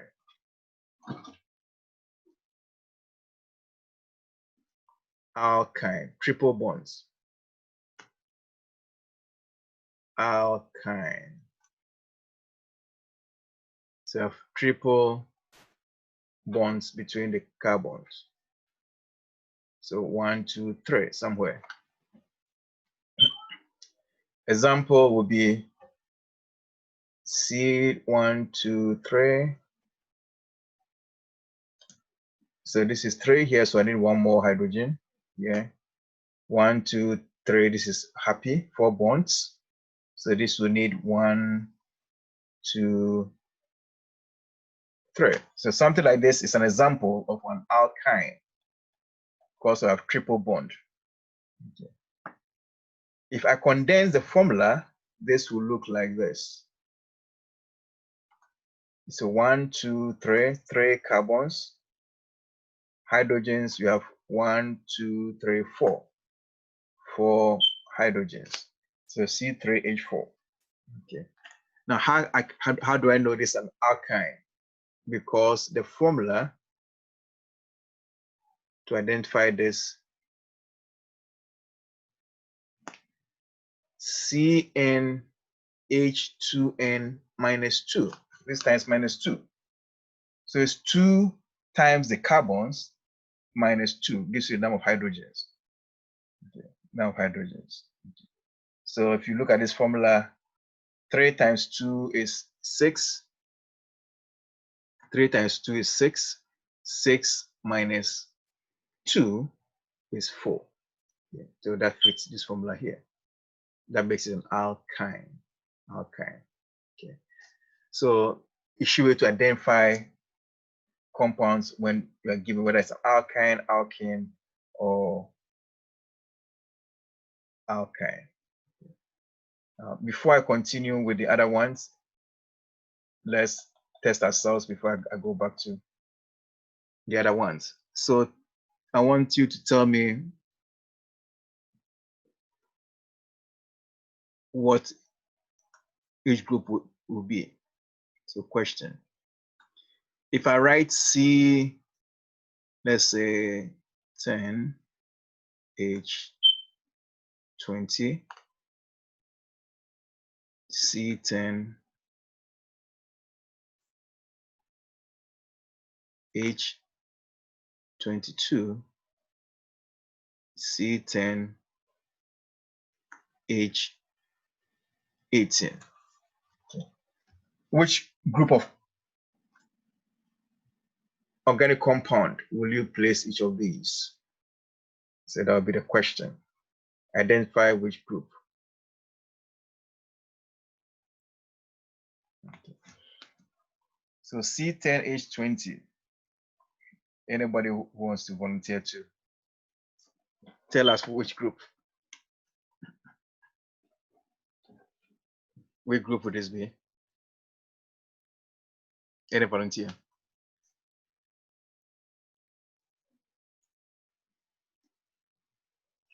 Alkane, alkyne, or alkene? Anybody? You can volunteer.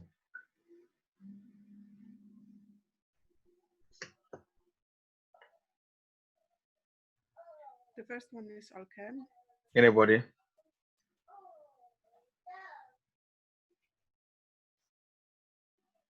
Alkene. What's the first one? Alkane. Say that again. Alkane. Alkene. Okay, good. Alkene, because you have 2 times the carbons gives you the hydrogen, right? So times 2 is 2, and so alkene. Double, so you have double bond, correct? Right. Then the next one, C10H22. The second one? Yeah.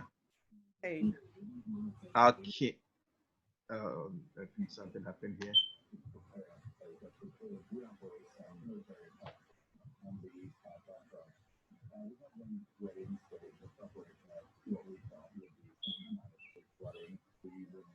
Okay, let's go on. Something happened. I know what my is pops up here.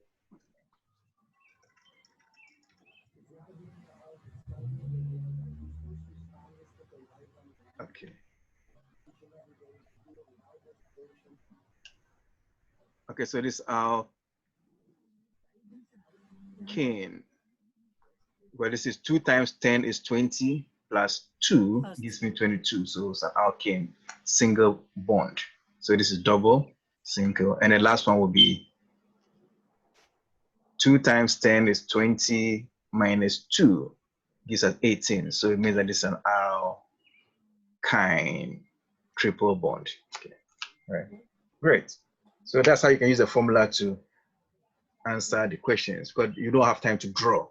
If the carbons are many, you can't draw them out. So use a formula. to help you. Right. But then the other ones, you have the alcohols. For the alcohol, the compound will have OH attached to it. Alcohol, OH. Okay. So anything with CHOH, CH3OH, yeah, then for alcohol. This one. So the formula looks like this. Alcohol. Okay, let's go back here so that we can see. I'll get rid of these ones.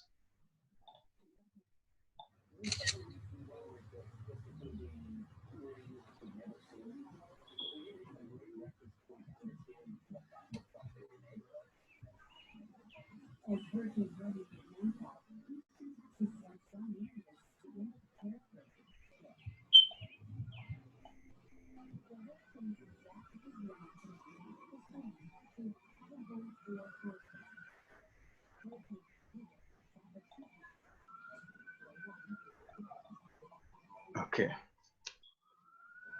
All right, so the alcohols,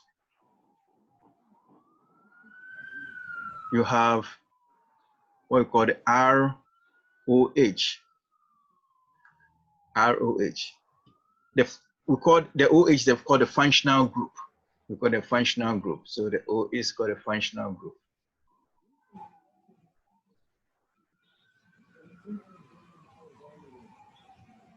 OH, functional group. All right. The R is the carbon chain. You know, it can be one carbon, it could be two carbons, three carbons, and so on. So when you use R represents what we call the alkyl groups, the RCH group. So anything that has something like CH, let's say CH, let me draw this out like this.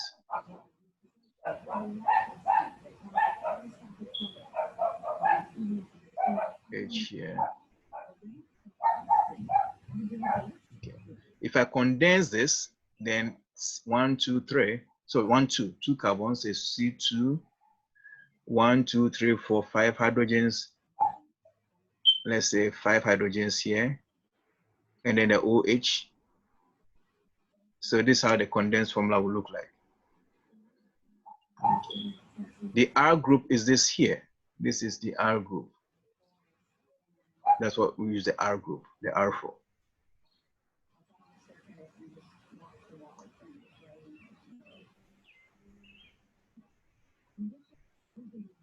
Okay, because that can change. Okay.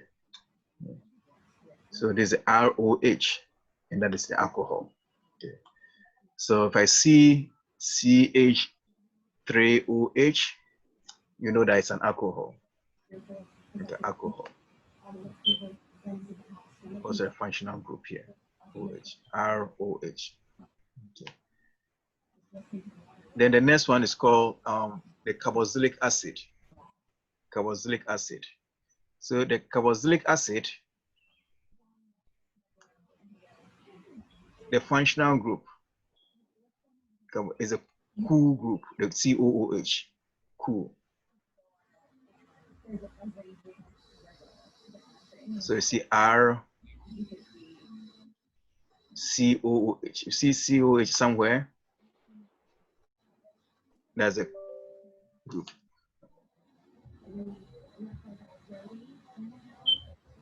Functional group.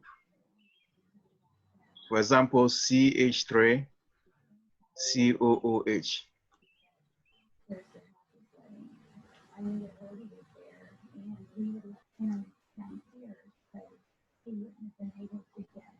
For the carboxylic group.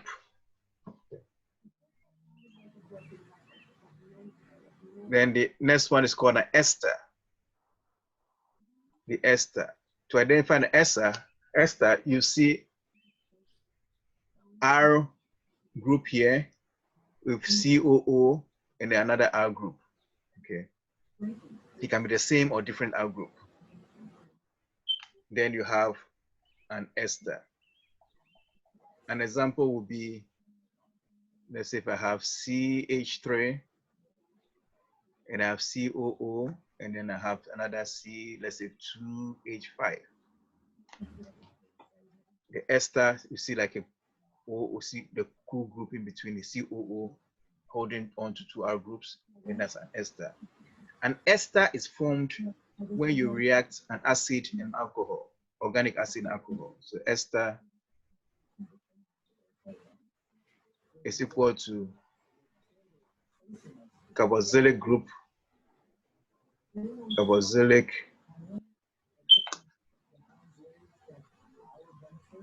acid plus alcohol. That's what gives you an ester. Carboxylic acid and alcohol. We add the 2. And so anything that smells good is an ester, like the nail varnish, nectar, perfume. They are all esters. They are made from alcohol and carboxylic acids. Okay. So sweet smelling, so sweet scent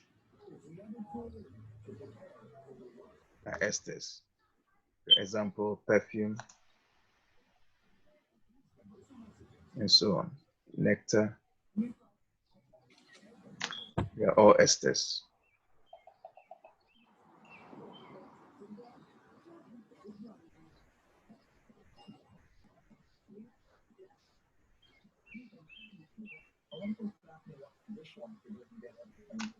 Okay.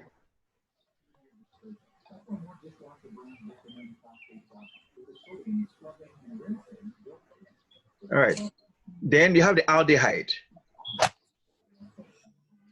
The aldehydes.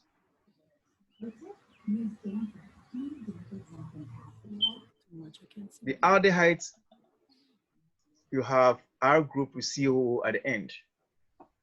CHO at the end. CHO. Aldehyde.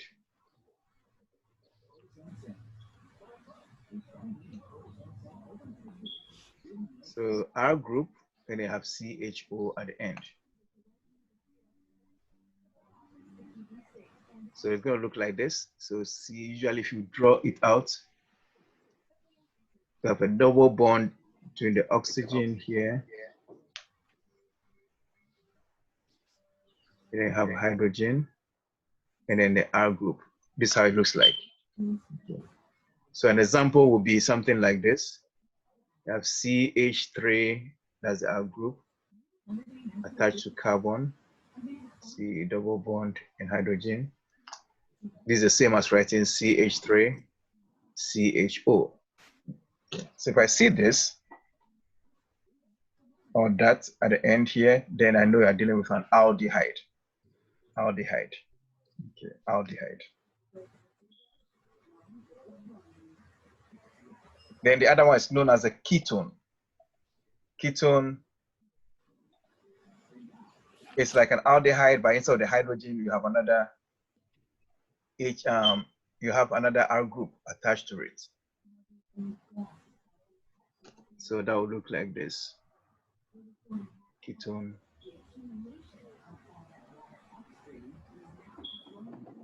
So it's like R group with carbon holding on to oxygen and another R group. 2 R groups. So it's like aldehyde replacing the hydrogen. Example, let's say CH3, CO with another CH, let's say 3 here. If I see this, then I'm doing a ketone. R group, another R group, and then the O, CO in the middle like this. That's a ketone. Okay. Or I can draw another one, CH3, CO, maybe C2H5. This is a ketone. R group, and CO in the middle, holding on to a ketone. Okay. Then the last one, I believe, is the esters. The esters here. The ester, you have oxygen holding on to 2 R groups. They have an ester. 2 R groups, they have an ester. Okay. So that's an ester.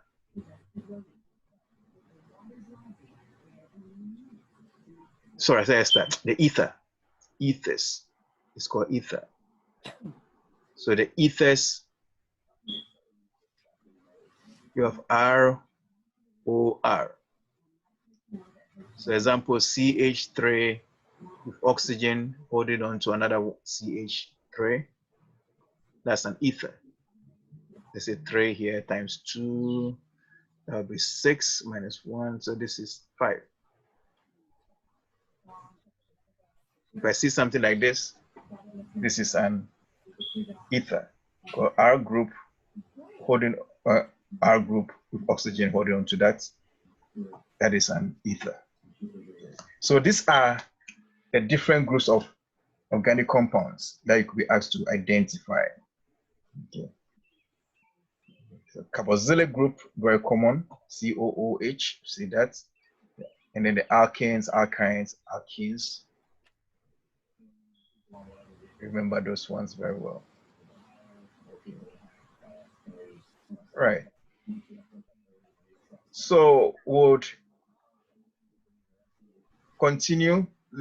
Let's take maybe 5 minutes break, so they can guess. You can drink something or stretch your legs a little bit.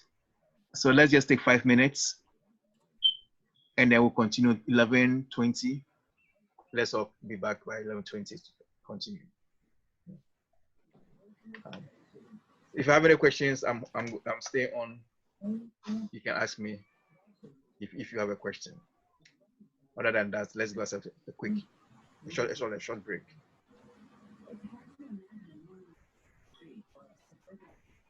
So don't be too long.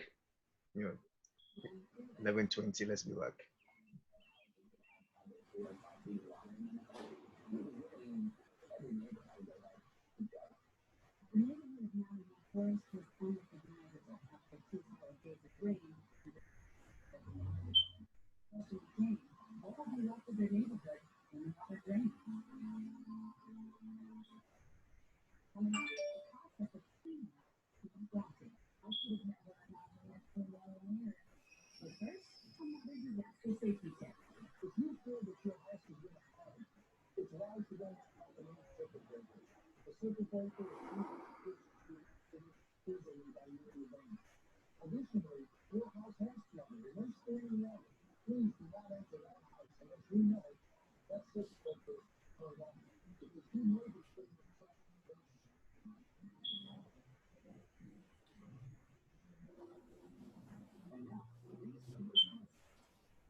All right, so it's 11:21.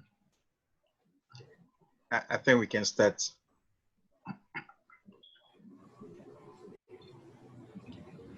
Okay. All right. So let's continue with metabolism. We should be able to complete this in the next 10 minutes. Then we can discuss some questions. So metabolism, we all know metabolism already. So I'll go through this one quickly. So metabolism is the process by which organisms build up or break down substances. Building up or breaking down substances. And it consists of anabolism and catabolism, two processes, anabolic and catabolic processes. When I say anabolism, anabolism is the synthesis of complex substances. It means you're producing something, like you're building up. So synthesis is the production of more complex substances by combining two or more simpler substances. Okay. For example, we have glucose and you're forming glycogen from glucose. You are building up, so that's anabolic process. And then catabolism is a breaking down of complex substances into simpler ones. Example is glycogen, we are breaking out to glucose, then that's catabolism. Okay. So one way to remember is like you have A plus B. You have a small substance, let's say simpler substance A plus B to form a complex substance. That would be anabolism. Okay. Then catabolism, here you have complex and then you're breaking down to smaller substances. That would be a catabolic process. Okay. Example of anabolic process would be respiration, right? So if you look here, example here is respiration.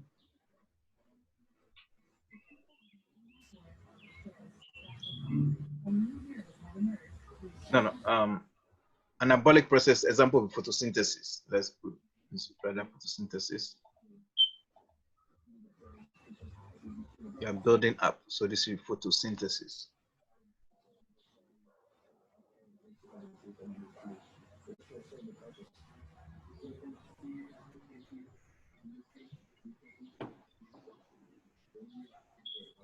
Whilst for catabolic process, an example here will be respiration, because you're breaking down.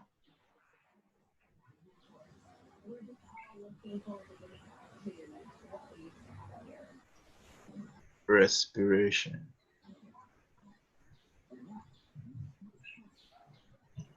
That's an example of catabolic process. Okay. So I have a diagram here that's a quick one. Let's look at that. So photosynthesis basically is the process by which plants make their food. And they need sunlight, right? Plants need sunlight, and then they need water from the soil and carbon dioxide to make their food. Okay. I'm going to summarize photosynthesis in an equation shortly. So let's go down here to respiration, photosynthesis, and we'll come back.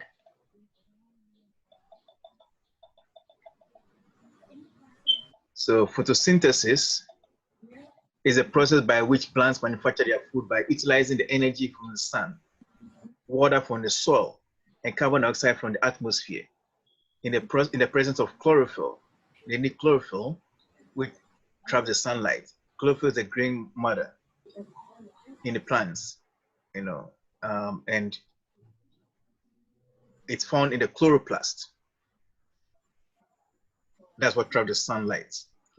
The end product of photosynthesis is glucose, which is stored in the plant as starch, and oxygen, which is released as the waste product, right? So you have to know this equation very well. This equation here, know that very well. Okay, that's photosynthesis equation. So plants need carbon dioxide, water, and energy from the sunlight to produce glucose and oxygen. This formula is very important. So CO2 plus water, which is H2O. Then you need chlorophyll.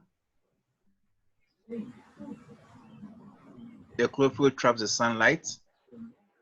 So if the plant has no, if the plant hasn't got chlorophyll, you cannot have photosynthesis. Very important. And then you have C6H12O6. This is the formula for glucose. And then oxygen is given off. If you balance this, that's where this becomes 6, 6, and then oxygen 6. So know this formula, this equation very well.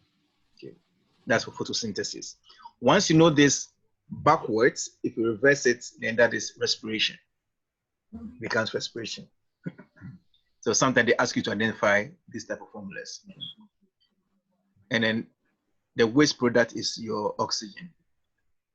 It goes into the atmosphere as waste. That's a waste product.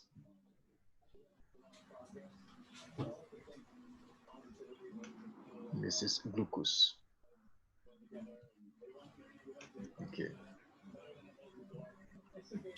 So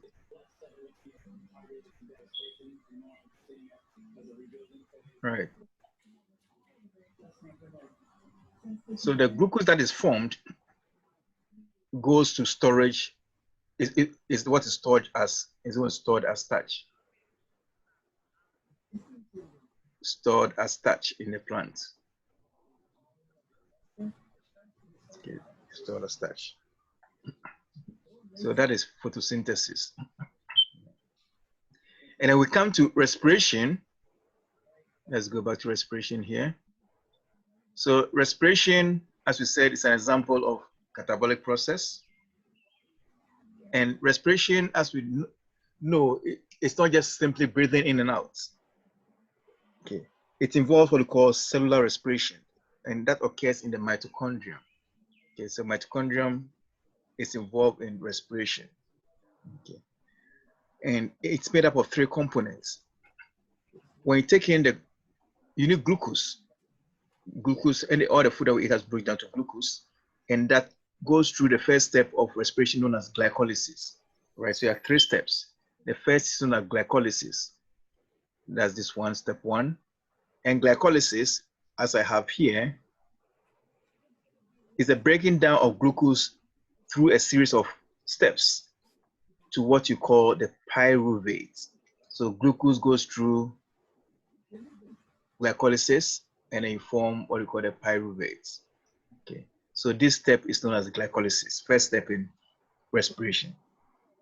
Then, if there's oxygen present, the pyruvate goes through another step known as the Krebs cycle.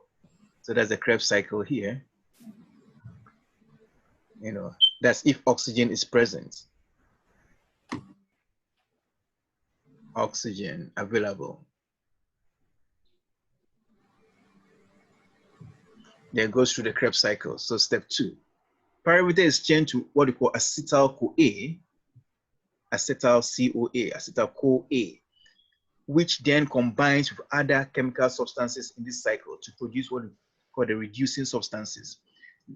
The reducing substances, there are 2 of them, NADH, and the other one is called FADH2. It's a long word called nicotinamide adenine dinucleotide hydrogen.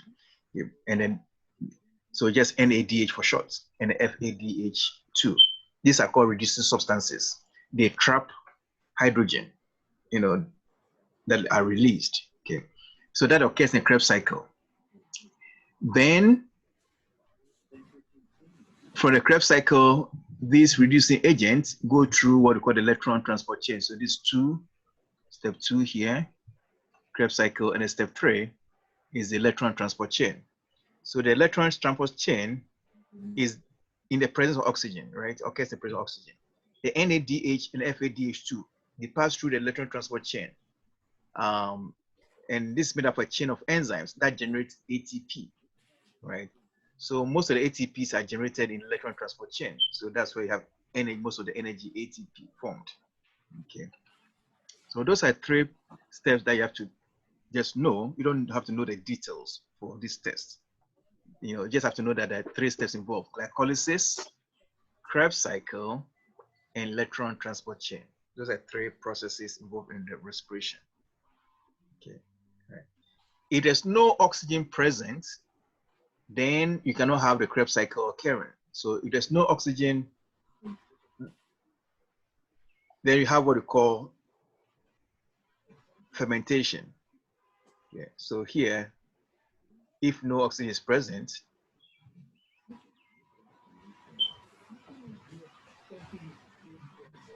then you have fermentation inside the Krebs cycle. Okay. And fermentation leads to alcohol production. In the muscles, that's where you have what we call here, if there's no oxygen present, I have that written down here just to make it a bit easy. So what happens if there's no oxygen present? Pyruvate is changed to lactic acid. Okay, lactic acid.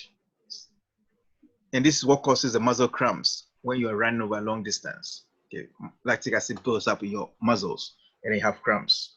So once you stop running, then oxygen becomes available, and then the lactic acid is changed back to pyruvate, and it goes through the Krebs cycle. You know, then the other process, fermentation, is a conversion of glucose to alcohol in the absence of oxygen, and this is called an anaerobic process, absence of oxygen. Okay. So one more thing I have to know, as I said, is the formula for respiration. You have to also know this formula for respiration. You have to know that. So basically respiration, as I said, is backwards of the photosynthesis. So you have your glucose, which is C6H12O6, that's glucose, in the presence of oxygen. So you take oxygen, O2. If you combine that, then it will produce carbon dioxide becomes a waste product. Water is part of the waste product that's released, and then your ATPs, the energy ATPs are produced. That's energy. It generates energy. So this is a simplified equation that tells you what is happening. So your glucose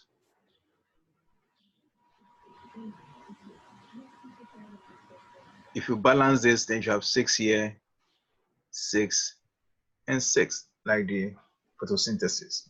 Okay, this is respiration formula that you should know. So if you forget anything at all, remember these formulas that we've spoken about. Okay. So respiration, 3 processes: glycolysis, electron transport chain, Krebs cycle. Okay.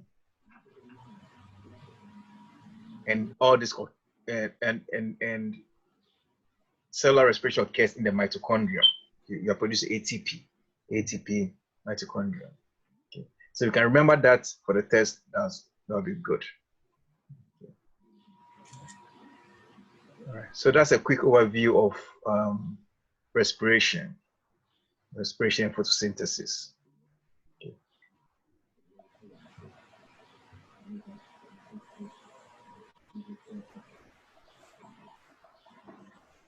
Then a quick overview of what we call tropism in plants. So when I say tropism, a tropism is a biological phenomenon indicating growth or tiny movement of a biological organism, usually a plant, in response to external stimulus. So plants respond to external stimulus, and that process is what we call the tropism, how they respond to external stimuli. Okay. Or the response of plants to their environment. Okay. Or a plant's directional growth response to a physical stimulus. Okay. And there are different types. It's easy to remember this based on the name, just look at the name. First one is called phototropism. Phototropism. When we say phototropism, is the response of plant to light, right? So when you have a plant and let's say you have a plant and put in a box with a little hole somewhere, let's say sunlight is here, the plant will always grow towards the light. It bends towards the light. So this response is what we call phototropism. Phototropism. That's the plant response to light. Phototropism. Okay. Then the other one is the gravitropism. What's a gravitropism? It's response of the plant to gravity, growth response to gravity. Okay, what does this mean? It means that the roots grow down with gravity. Okay, the roots grow down with gravity, while the shoots they grow up against gravity.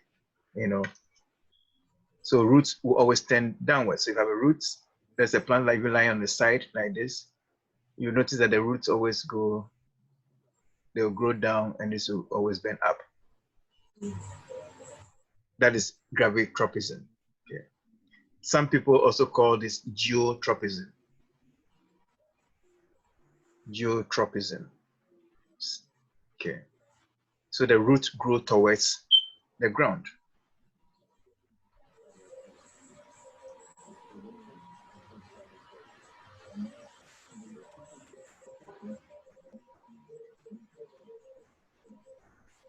Because they're responding to gravity. Okay. Gravitropism or geotropism.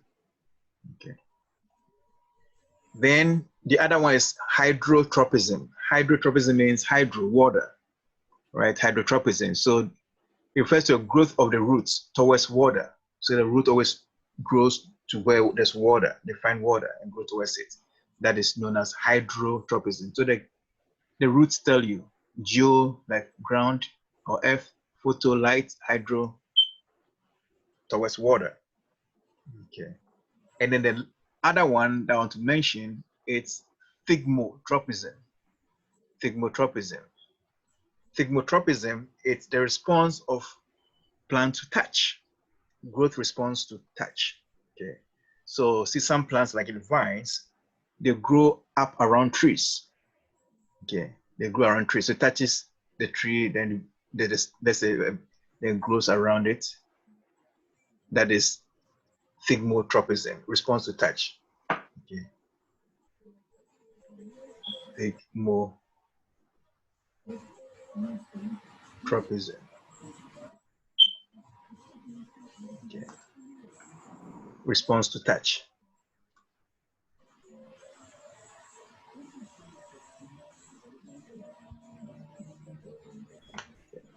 Then another example is the fly trap, the Venus flytrap. I don't know if you've seen that, but the leaves close when you touch it. You touch it, then the leaves close. So some of them, the Venus flytrap, any insect that touches the leaf, it traps it, closes to trap it, and then to digest it. You know, release chemicals that digest them. That's the response to touch. So that is known as thigmotropism. Okay. So those are the responses, some of the tropism that you should know about: photo, geo or gravitropism, thigmotropism, hydrotropism. Okay, the common ones. Okay. The other ones, chemotropism, thermotropism. That means thermo is temperature. You know, chemo means chemical, response to chemicals. But the first 5 that I discussed, you should remember those ones. Okay. So it is the same thing here in diagram form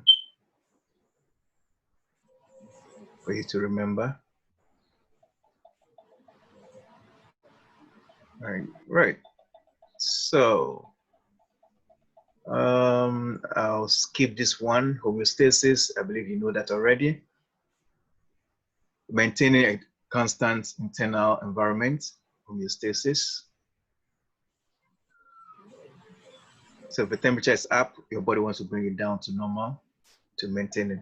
Sugar level goes up in the blood, your body tries to bring it down to normal levels. That's homeostasis. Okay. So you have a receptor, you have a control center, and then the effector organ. Okay. That brings about the negative feedback. So we'll skip that one.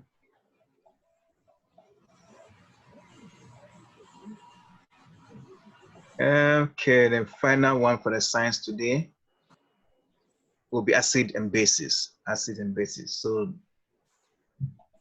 quick overview of the acid and bases, and then we'll look at some questions. So what are acids? Now, acids is any substance that produces hydrogen ions in solution. Anything that will produce hydrogen ion. Okay. Another word that we use is the word hydronium. You come across hydronium questions. Hydronium is hydrogen and H3O with a plus sign. This is a hydronium ion. We add hydrogen to water, we form the hydronium ion in solution. So this is what we mean. If I have water plus another water, the water can give hydrogen to the water, becomes 3, and then there's a charge that is put on the oxygen, and then plus OH minus. From this loses hydrogen and gets to this, becomes that thing. And this is the hydronium ion. Okay. So anything that can produce hydronium ion in solution is an acid. So water itself can be an acid, at the same time can be a base, both. And so if I have HCl, if you put in water, it breaks down into hydrogen and chlorine ion. So because it produces hydrogen ions in solution, H plus in solution, this is an acid. So HCl is an acid. You know, and this is what's called Arrhenius concept for acid. Arrhenius definition. Then the base. Arrhenius said that a base is any substance that can produce OH. So we see hydroxyl. So if the substance produces hydroxyl ion in solution, then you have a base. OH has to produce OH minus, that hydroxyl. Example is sodium hydroxide. This sodium hydroxide. If you put in water, it breaks down to OH minus and N plus. Okay, so because it can produce OH in solution, this is a base. That's a real concept for a base. Okay. Not all the substances will fit under this definition of acid and bases. So somebody else came up with another definition, and those people are Bronsted and Lowry, and they have Lewis concepts. But I'll just discuss Bronsted, Lowry concept here. You know, but that's the common. Now, Bronsted Lowry, they said that acids are proton donors. Anything that will produce hydrogen ion in solution, that is an acid. Okay. And then anything that will accept a proton is a base. It's a base. So if we say something like ammonium, this ammonium, the formula for ammonium, this ammonium here. Ammonium, if you use the first definition, it's difficult to determine whether it's acid or base. That's why the Lewis Bronsted-Lowry definition came up. Ammonium can accept hydrogen ions here. Now let's go back here. Ammonium can give off hydrogen ions in solution. It gives off, right? So if it gives off hydrogen ions in solution, you have ammonia, this ammonia, and this ammonium. Okay. So because it can produce these hydrogen ions in solution, which is a proton, this is an example of an acid, Bronsted acid, Bronsted-Lowry acid. Okay. Whilst you come here, this ammonia, the ammonia is this. Ammonia can accept hydrogen ions. Because it can accept hydrogen ions to become this ammonium, because ammonium, this is a base. So this is a base. Bronsted-Lowry base, because it can receive hydrogen. Okay. That's the definition based on Bronsted and Lowry. Okay. So ammonium and ammonia, these are the exceptions to the first definition. Okay. You see this ammonia, you know that's it's an acid. You see ammonium is an acid. You see ammonia, NH3, this is a base. Okay. It's an exception to the rule. So the table here summarizes different, what I've just said, Arrhenius concept and the Bronsted-Lowry definitions. Okay. Lewis concept, anything that can donate electron is known as an acid. Anything that receives electron is known as a base. Okay. But let's stick to the first two definitions for this test. And the other thing you have to know about acid and base is how do you test for them? The test. To test for acid, you use what we call the litmus paper. Litmus paper.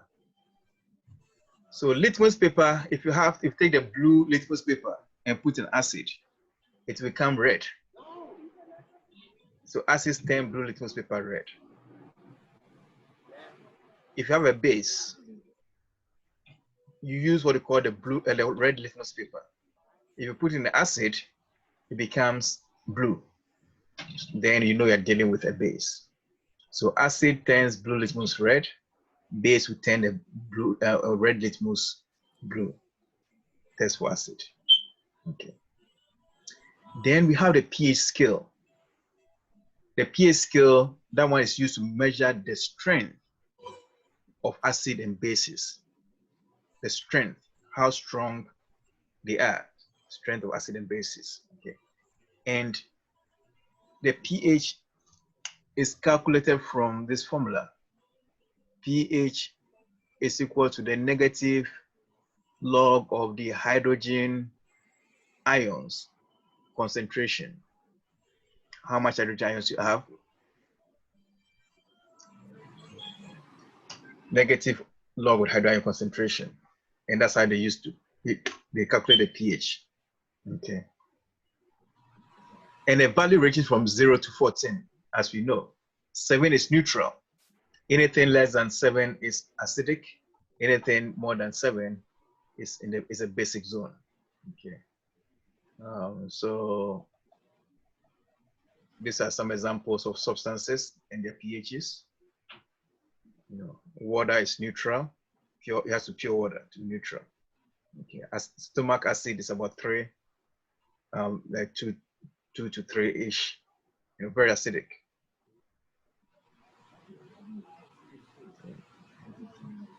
Right. So how do you use this information to answer questions? One of the questions is this. Say, if hydrogen concentration of a solution is 1 times 10 to the power negative 5, what is the pH of the solution? What is the pH of the solution? Okay. Now, for this question, you can do it quickly, and I'll show you how quickly you can do this question. All that you have to do when you have 1 times 10 to the power negative 10 as the hydrogen concentration, look at the exponents. You look at the exponents. The exponent is negative 5. Take the opposite of the exponent, and then you have the answer. So that's going to be 5. So this pH of this is 5. So negative of the exponents, negative of negative 5, and that is 5. That will be the pH, opposite of that. Likewise, if I look at this one, if the hydrogen concentration of a solution is 1 times 10 to the power negative 3, what can we say about the solution? What can we say? You look at the exponent here, negative 3. So the pH of this will be negative of negative 3, and that will be positive 3. Positive 3 falls in 7,014. Okay, so for the pH scale. So negative 3 falls here. So this is acidic. Acidic, because it lies between 0 and 7. So if it's, the more closer it is to 0, the more acidic it is. All right. So if you do a cutoff around, let's say 0, 1, 2, 3, around 4, up to around 4. So there'll be strong acid here, and then between there'll be weak acid, right? Acidity increases as you go this way. It becomes more basic as you go that way. Okay. So it means that pH of 3, closer to 0 than 7. So it has to be a strong acid. Strong acid. Okay, and so on. Okay. Yeah, if you look at number 3, you have the hydrolyzed concentration of the solution is given was the pH. Now this one, it's a little different. We have to find the pH. The pH. So I'm going to leave that one out. Let's leave this one out for now.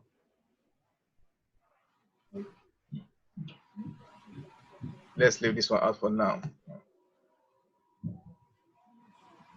They're going to ask you more of this one here, 1 and 2. For number 3, we have to do a little more calculations than this. So stick to 1 and 2. 1 and 2.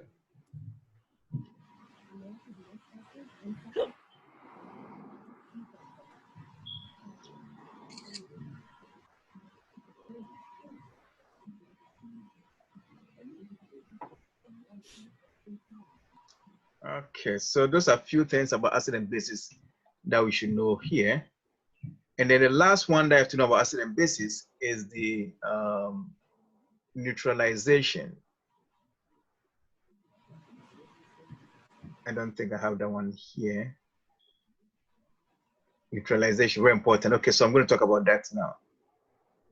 I thought I had some notes on that on this.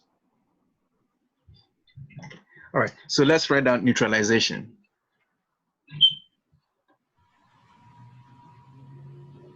Neutralization reactions.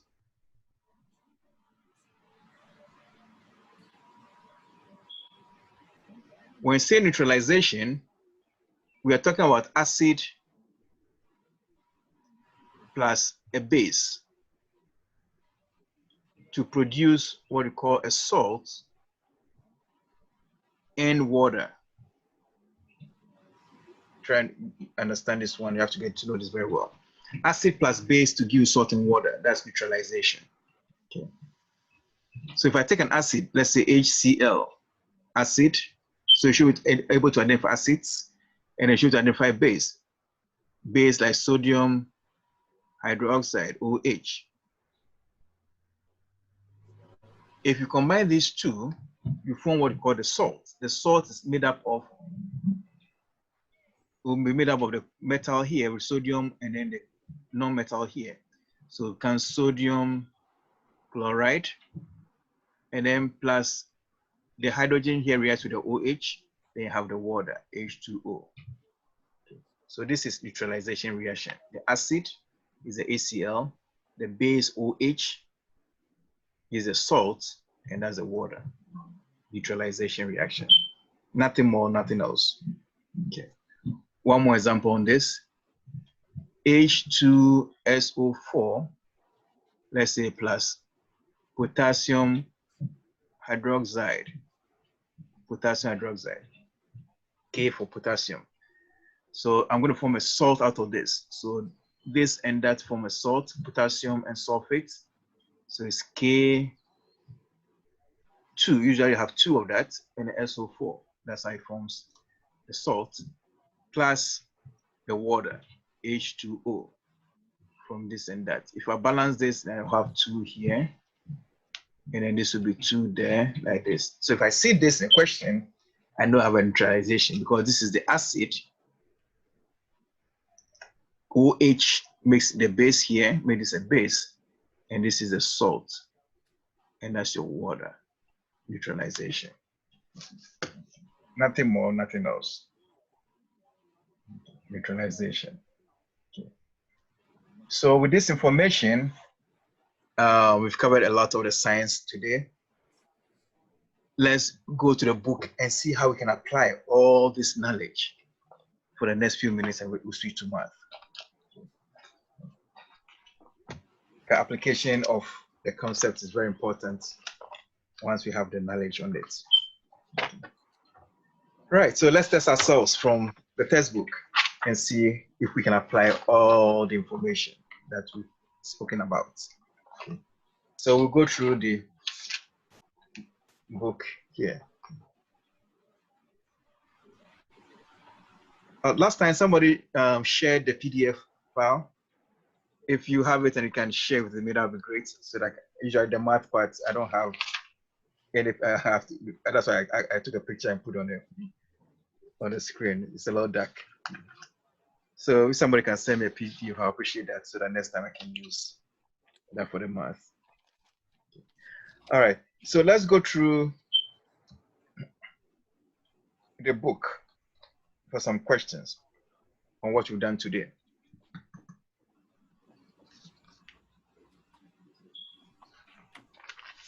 All right, so let's look at page 221. Page 221. So I'm going to need your responses on the question. So once we read, then somebody can answer, and then we'll take it off from there. Number 22. Page 221, number 22. It's an equation relating to neutralization reactions. So which of the following equations represents a neutralization reaction. Page 221, number 22. Which one I think represents neutralization? D. Say it again. I think D, because this is the only reaction that has a water as a product. Okay, so you have D. That is correct. Yes. D is correct. Because you have the acid. The acid is the H2CO3, and then CaOH2, that is the base. OH is the base. And then you have the water, and then the salt is the calcium carbonate. That's correct. D. Yeah. If Yeah, because I can't hear nothing. You had the music on. I couldn't hear him. say that again. I can't hear them. Oh. Okay, let's go on. Page 224. Page 224, number 33. That is asking you to identify, so which one represents an alcohol? Which one represents an alcohol? Also D. D, that's correct, D. Remember the functional group OH? OH, functional group OH, so that makes it the alcohol. Okay, but let's test ourselves on the other ones. What do you think would be the A? What do you think would be A?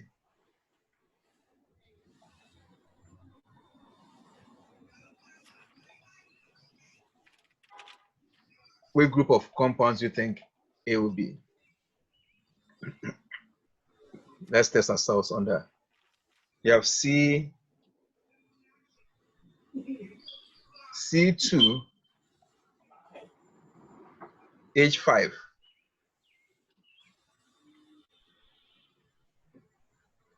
And then OC2H5. Which compound is this? Which group? Alkane. Say it again. Alkane. You have oxygen in the middle.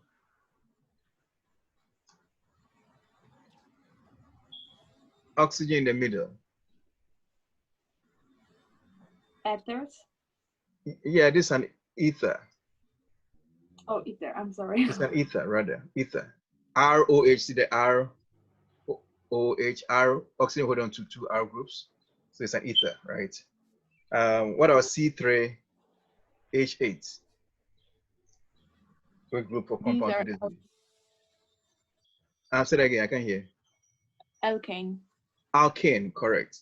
Alkane. This is an alkane. Because you have 2 times the carbon. That is 2 times the carbon is, number of carbon is 6 plus 2, right? So that is the 8 here, alkane. Okay, that's good. And then which one will be C, H3? Which one do you think that would be? OOH. Carboxylic acids. Yeah, it is a carboxylic acid. Carboxylic acid. Correct, good. C, cool group. All right, great. And then the other one is the alcohol. So next time they can ask you those ones. So this alcohol because of the OR, OH, ROH, right? ROH, alcohol. Great. All right, that's good. All right, what about 34? So number 34. If a car's rate of change of velocity is negative, the car is A, speeding up, B, maintaining a constant speed, C, slowing down, and D, stopped. Negative slope. So you think of negative slope. That's I drew a diagram. Slowing down. So it's slowing down, negative slope, slowing down. So it's decelerating. So that's deceleration. So if you remember the graph, positive slope, zero slope, negative slope, positive, zero, negative, slowing down. correct. Deceleration. Okay. Great. All right, so page 225. Page 225. Number 40.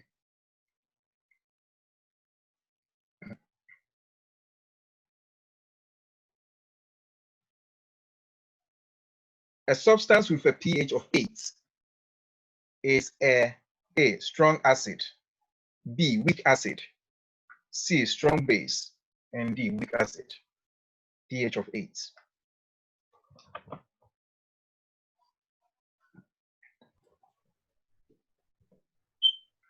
Anybody? Would it be B, weak acid? It's a weak acid. No, try again. I would say weak base. It's a weak base. It's a weak base.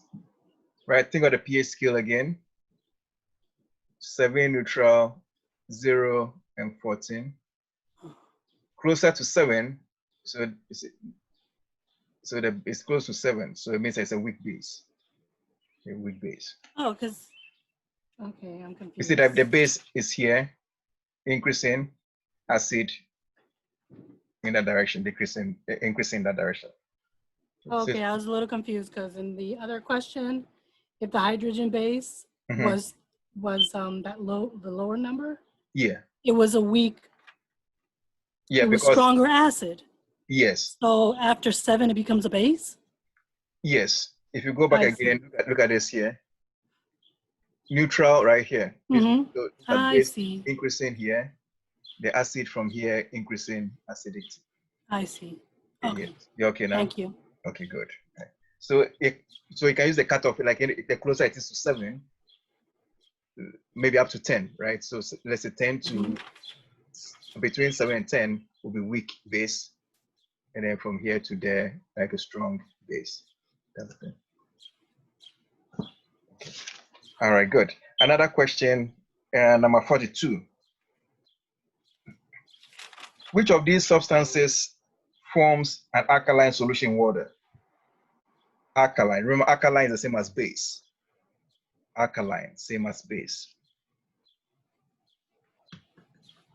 So magnesium hydroxide, you have BH2SO4, which is sulfuric acid.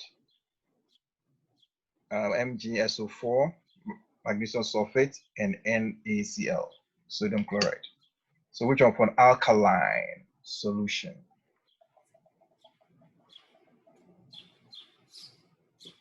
Alkaline same as base. So which one for a basic solution? A. A, correct. So OH, anything that's OH is a base or alkaline. So you put a solution. So A, magnesium hydroxide. Definition for a base. Good job so far. Okay, let's see another one. Page 227. 227.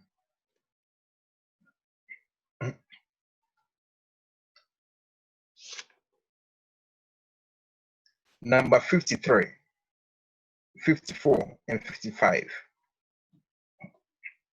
So number 53. Which of these biological processes includes the other three? Which of these biological processes includes the other three? A, cell respiration. B, Krebs cycle. C, electron transport chain. And D, anaerobic splitting of glucose. This is A. It's A, correct. A. So respiration includes Krebs cycle, electron transport chain, and the anaerobic splitting of glucose.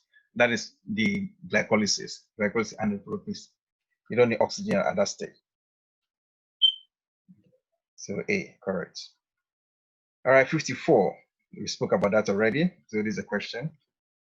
A 5-year-old and her father each lifted identical chairs from the floor to the tabletop. Which person did the most work? We answered that already. We said they both did the same amount of work.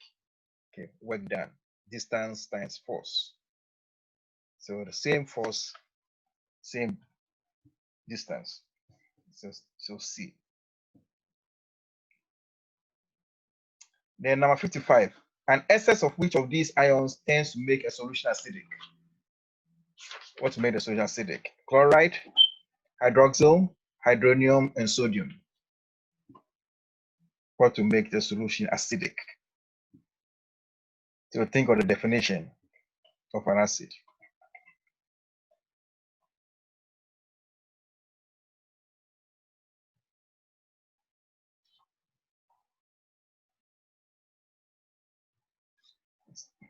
Yes, anybody? I'm guessing, but I'm not sure. I would say C, but can you explain it if it's wrong? Yeah, you are right. It's C. Go back to the definition for acid. Arrhenius concept. Any substance that will produce hydronium H3O plus is an acid, if you remember that definition, or anything that will produce hydrogen ion solution. Definition, if you go back to the definition for acid, hydronium, water acids, any substance that produce hydrogen ions or hydronium ions in solution is an acid. Okay. So that's H3O.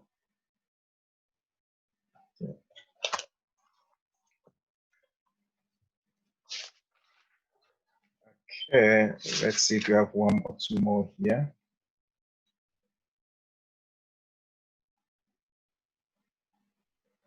All right, let's look at number 5 on page 229. Page 229, number 5.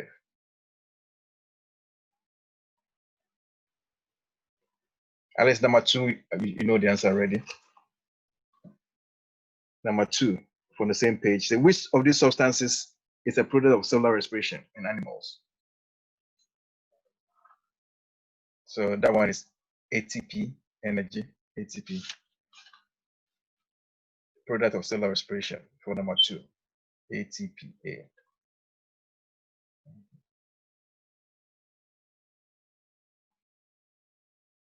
But number 5, let's look at number 5. More energy is used in pushing a box up along an inclined plane to a height of 4 meters than lifting the box straight up to the same height. This is because A, more force is needed in pushing the box than lifting it. B, work is done against friction in pushing the box along the plane. C, the box moves greater distance when pushed along the plane than when lifted. And D, it takes more time to push a box along the plane than to lift it. So what do you think? I think B. B, yeah, you have to do work against friction to push the box along the plane. Friction is resistance to the movement. Resistance. So you have to do work against it. Okay, great. All right, page 230. Page 230 and page 231. Page 230. Number 8. Which type of circuit is shown in the diagram? Number 8. So you have the circuit shown here. What kind of circuit is that? D, parallel. Yeah, that's a parallel circuit. Okay, so if you block one path here, you still have current flowing, can flow and come back. So there's alternate path. So this is a parallel circuit connection. Parallel, correct. Okay. All right, number 9. So they drew a device like this, and then you have a coil switch here. All right, and then you have iron rod in here.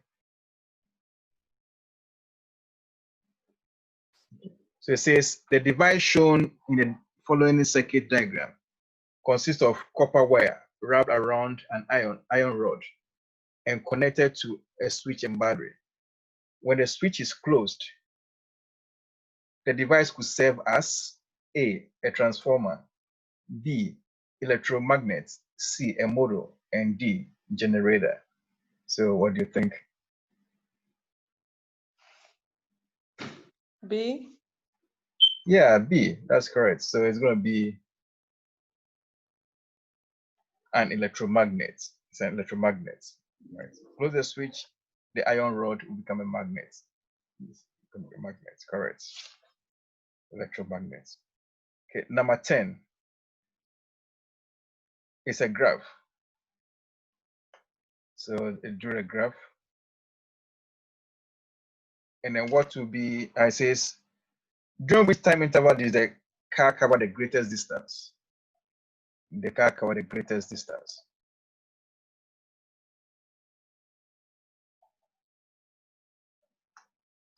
C. C, 4 to 6. Yes, you are correct. 4 to 6. When you have a question like this, don't waste your time doing a lot of calculation. Okay. Now the area under, if you have velocity and time graph, the area under the curve or the graph gives you the distance. Because we know that distance is equal to velocity times time. So you look at the area. This is like area, find the area. Okay, area velocity times time. It's area under the curve. Okay.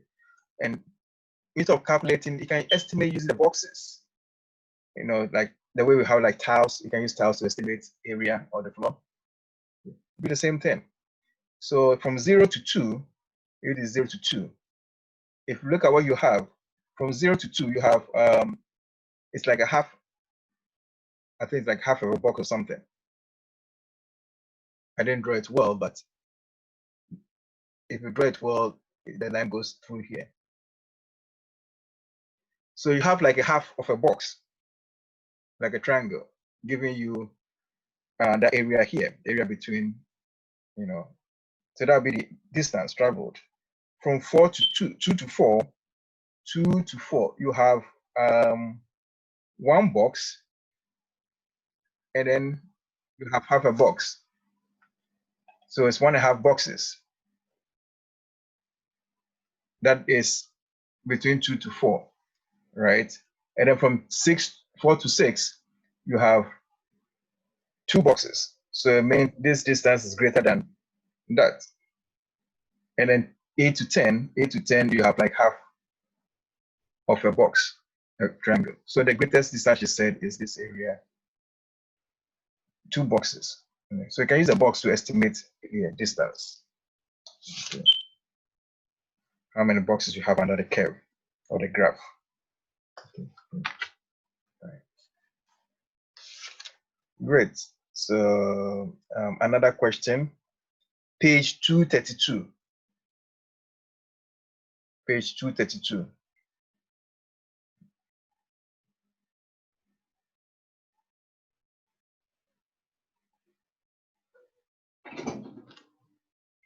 Number 17. It's an application of what we discussed.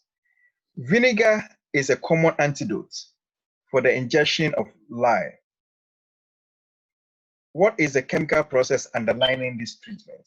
So somebody drinks vinegar and then you give the person lye to counteract it. Which process is that?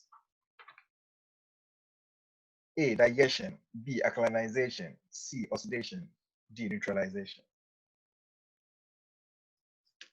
Which process do you think? D? Yeah, D is neutralization reaction. Correct. So that's one clinical application of neutralization. Vinegar is an acid. Lye is a base. So if you combine the two, you have salt and water, which is not dangerous. Okay, so it's neutralization. Vinegar is not acetic acid. It's an organic acid, acetic acid. Okay. Great. Page 234. 234.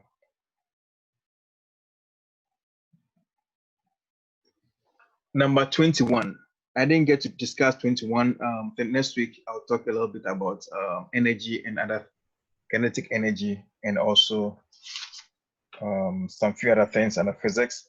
I'll add on to the physics next week. This is known as 21 is known as free fall. Free fall. Make a good guess for that question, 21. And objects X and Y are identical. In the laboratory, object X is dropped at the same moment that object Y is thrown horizontally. It says the paths followed by X and Y are shown in the diagram. Which statement is true? X will hit the ground first. Y and B. Y will hit the ground first. C. X and Y will hit the ground simultaneously. And then D. Y has a greater vertical displacement than X. Which one do you think? You can make a good guess.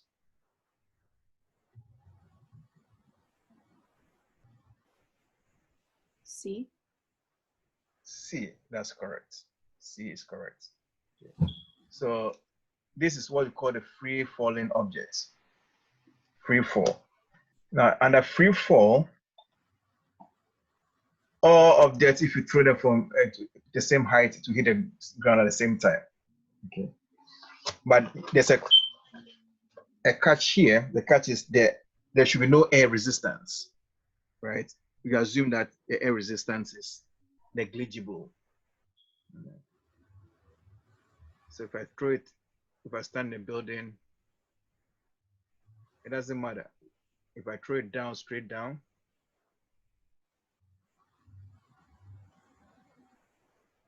it will hit the ground at the same time if I throw it along this path. Same time. Okay.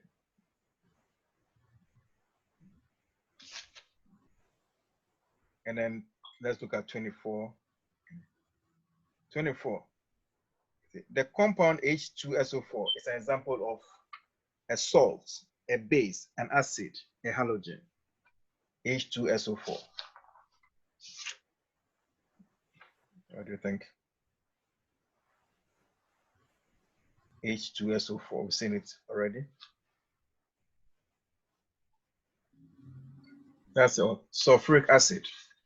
It's an acid, H2. You can give a hydrogen. Once you say hydrogen in front, that substance is likely to be an acid. Hydrogen in solution. So that's an acid. Acid. Okay, let's look at one more question here. Page 236. Page 236.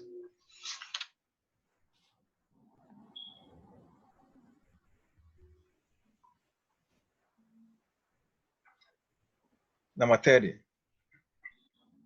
The diagram shows a plant growing in the direction of its light source. Which of the following processes best explain this phenomenon? So the plant is going towards light. So thigmatropism, geotropism, hydrotropism, and phototropism. Phototropism. Yeah, so this is phototropism, example of phototropism. Okay. All right, so I think I'll pause here. We'll look at more questions next time.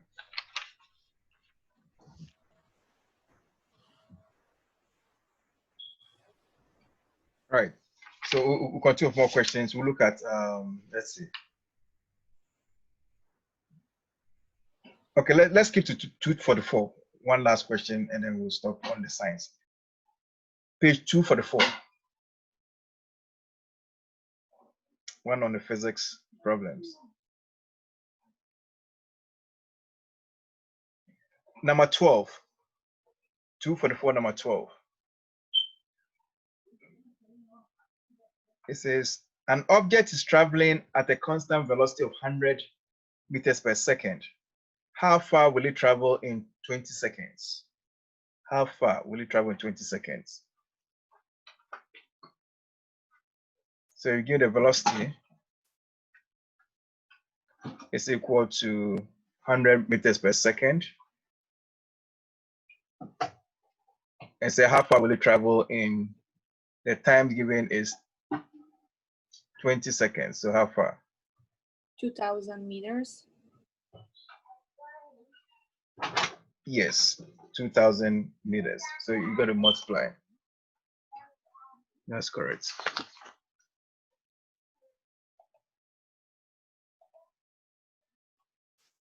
So time is given. So distance is equal to velocity times time. So 100 times 20, 2,000 meters. That's correct. Okay.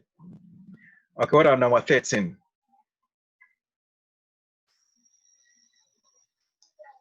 A student placed a stone in a graduated cylinder.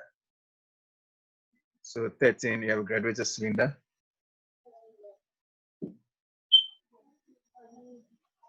I'm sorry, what page are you on? 244. Oh, still 244, okay. Yes. So you have 30 to begin with, 30 cm water.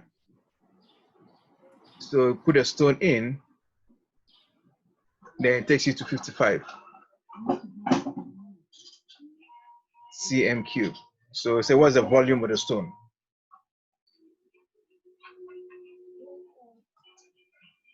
25. 25, correct. 25.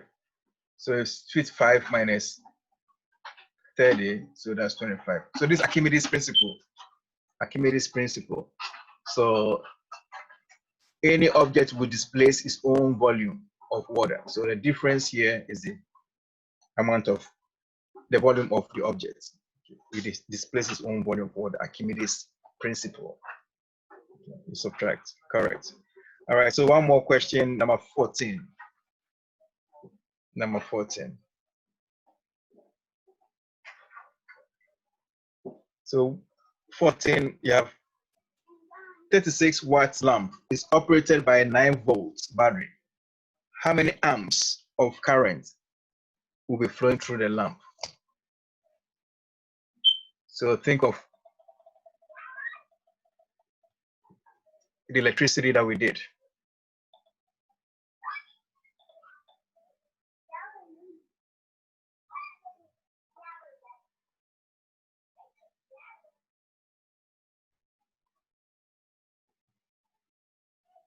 Four? 4. That is correct. 4. All right. So which formula did you use?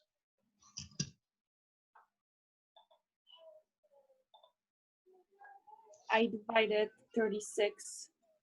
I divided by 9. Okay. So which formula? The power, right? So the watts is power. So power is equal to the voltage times the current, I. D is equal to VI, where I is the current, voltage, V is voltage. Right. So as you said, power is given 36 watts. The voltage is 9. You don't know the current, so you divide it, and then that gives you 4 amps. Okay. So that's the formula I you remember. Great. So we'll pause here. There are more questions. Look at page 247. More questions on the quantities. Force. So when you get a chance, look at 247. Right. We'll look at them next time. 247, 248. They're things that we've done today. So try and look at them, and then probably next week we'll try and look at some of the questions here. Right. As usual, I want us to always touch on the math too, so that we don't lag behind in the math. I know the math will definitely catch up. along the line. Okay. So let's go back and then do some of the math with the time left.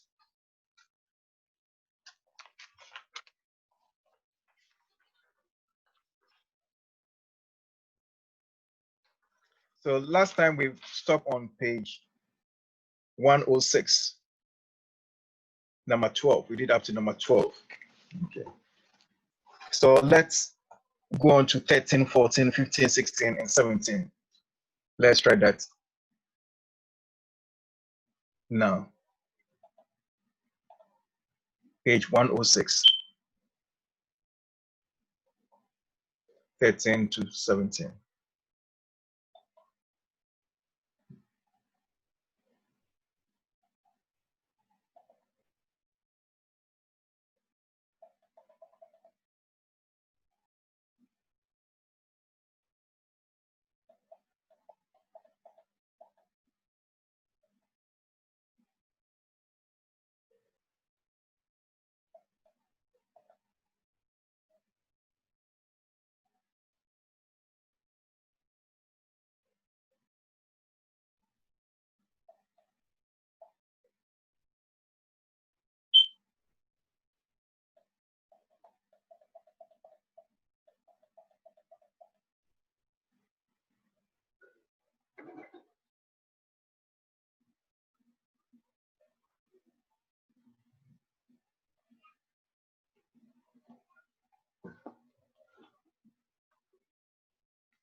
I believe number 13, you should be able to do that quickly. What do you get for 13? C. C, right, C. So you can work backwards. Since you're allowed to use calculator, you can choose each one and divide by, so 0.225 divided by first one. If you don't get that, go next one, divide. That's one approach. But if you want to be more systematic, then we can use algebra approach. You can rewrite this as, let's write this at 0.022 divided by a certain number is equal to 0.55, if you want to do it that way. Okay. So that will tell you that you have to divide by 0.55. So 0.022 is equal to 0.55x, and then divide.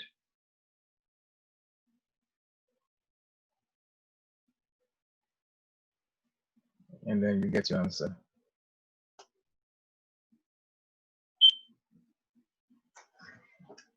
Okay. All right, great. Okay, what are number 14? Number 14 has to do perimeter of a rectangle. So if you have a rectangle, remember the formula for perimeter is the distance around. Think of rectangle. If it is the width and that's the length.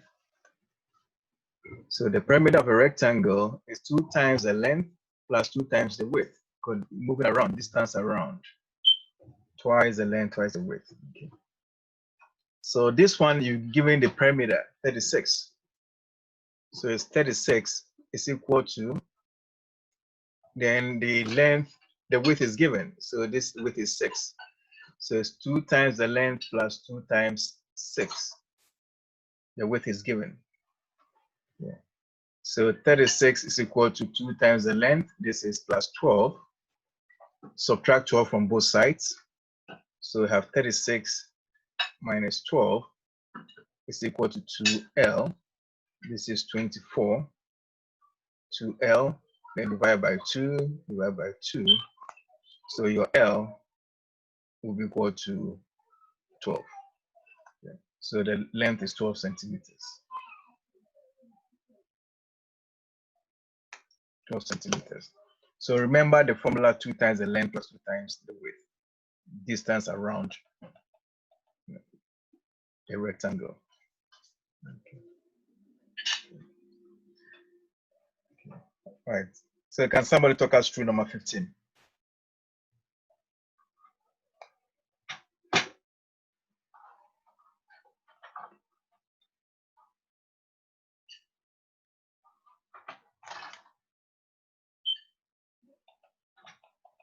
Number 15.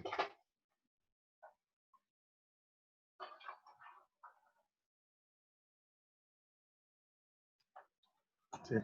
The difference between the boiling point and freezing point of mercury is 396. Okay. So for this question, you translate the sentence. Distance, so difference means subtraction. So let's say the boiling point, let's call it B. So boiling point difference, so minus freezing point is equal to 396. This is what the translation will mean. B minus F is equal to 396. Difference, you translate the way it appears. Okay. Now you've given the boiling, you've given the boiling point. So this is 357 minus the freezing point. We don't know, so let's F is equal to 396. Now we can solve for F. So negative F is equal to 396. This will be minus, if it goes to the opposite side, minus 357. So negative F will be equal to, then you have 39 here. So what will be F? You have to multiply both sides by -1 or divide by -1. So your F will be equal to negative 39. So we should get negative 39.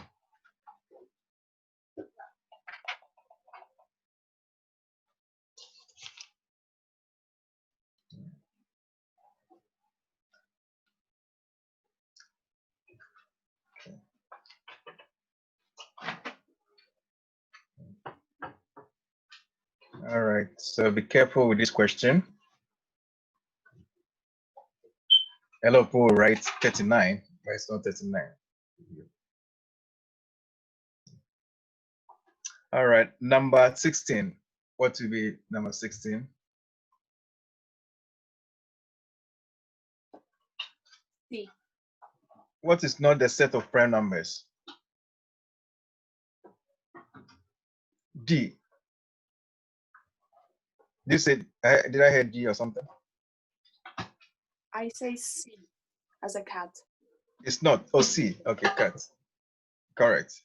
So not a set of prime numbers. Yes, so C is not, because 27 has more than 2 factors. So that's correct, C. So remember, if we've gotten a prime number is a number that has only 2 factors. One in itself. Prime number has only 2 factors. One in itself. Okay.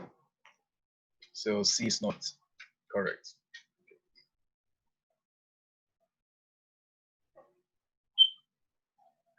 Or number 17. 3 divided by 4 over 6.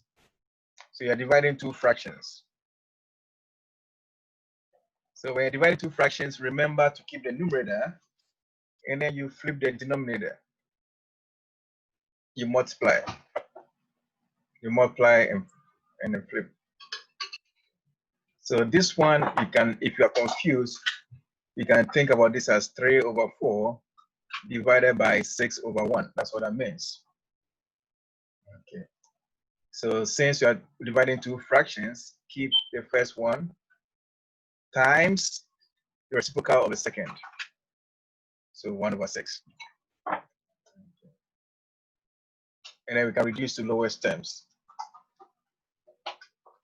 We can cross out 3 into itself is 1. 3 into 6 will be 2. Then you multiply horizontally. 1 times 1 is 1 over 4 times 2, and then that will be 8. So we'll have 1 over 8 as the answer here. So try number 18.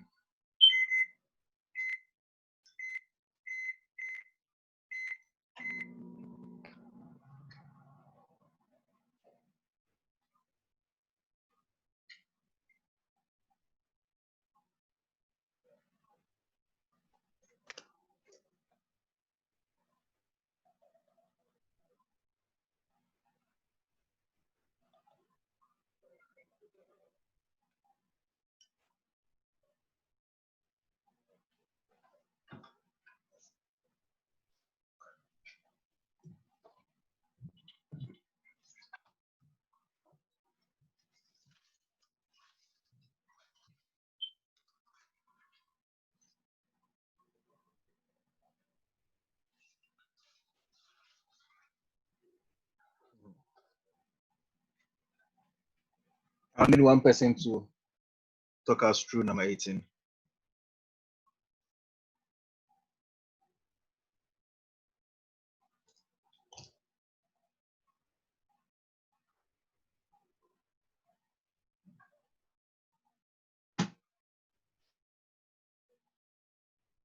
Is it C? Oh, it has C. Okay, how do you do that?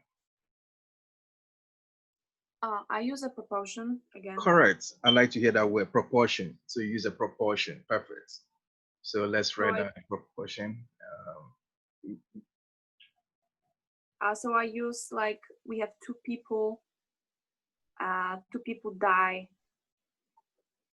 from cancer, right? Yeah, cancer every 100 deaths. So 200, and then how many people? So I write X under the 100 die. Okay. The proportion is, it's 5. hard to explain. I cannot write. Yeah, okay, I'm gonna write that down. So 5, and then that's 5 to 2. So we said that represents heart to cancer, right? So I'm going to use heart, RH, H, and C. So you set out the same proportion, the same ratio on the other side. So you need the heart to cancer, it should match, right? And then you said for every 100 deaths from cancer, so this is 100. You're looking for how many people? So this unknown X, right? Or if you have a 2 over 5, it will be the same as 100 over X. It just has to match. Heart to cancer, heart to cancer. So you're, as you said, so then you do the cross product. 2 times X will be 2X is equal to 5 times 10. Sorry, 5 times 100. So 5 times 100, you know. And then you divide by 2, divide by 2. Then X will be 500 over 2, which is 250. Correct. So proportion. That will help you out. Okay, good. Right. Number 19. 3.5% of 1400. 3.5% of 1400. You can do this in two different ways.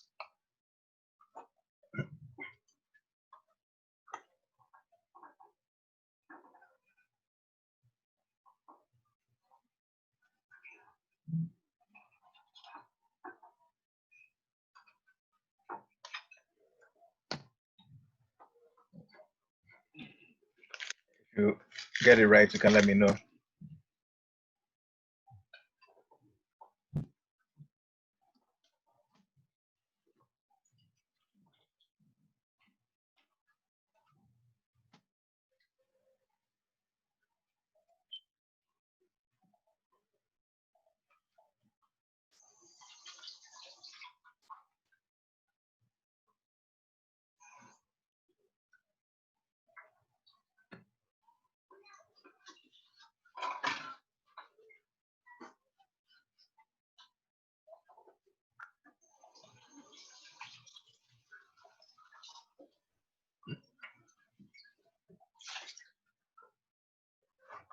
All right, so 19, I believe you're done by now.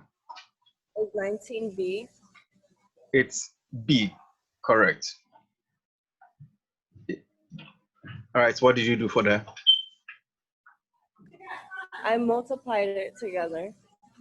Yeah, you can do that because off means multiplication, right? Off means multiplication. So when you see off, you can multiply. So 3.5%, we can change to decimal. So that would be 0.2 decimal places to the right, to the left.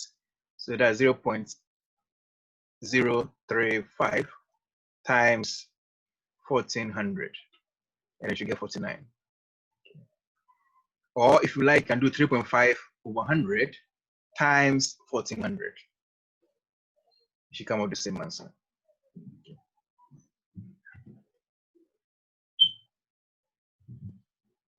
Another way you could do this, if you would want to use a percent proportion, then let's call that method 2 for those who like the percent proportion approach. Is over off. So part, we wrote this down last time, over the base or the whole is equal to the percent over 100, as I said. That can help you in a lot of problems. So the percentage is given, 3.5 out of 100 is given. Of something, of is your base. You want to find a part, there is missing. So this is the percent proportion approach. Okay. So it brings you the same thing here. So you're going to multiply this times that cross product. Yeah. Then 3.5 times 1400, and then divide by 100, divide by 100, and then you come out with the same answer. X will be equal to 49. To cross out. But if I'm doing this problem, I'll just use the first part, this method quickly. When I see off something, I'll just multiply. 3.5% off. Okay. All right, so number 20, try number 20.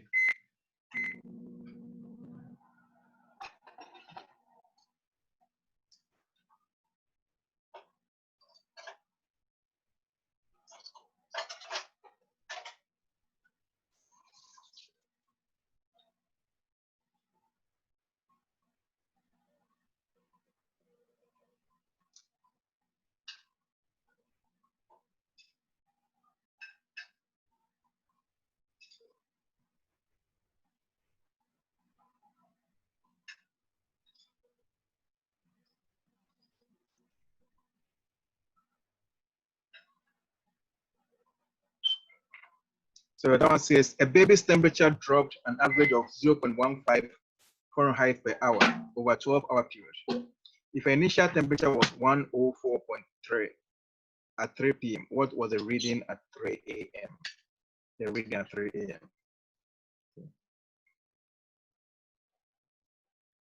So there are two steps that we have to do here. Can somebody talk us through?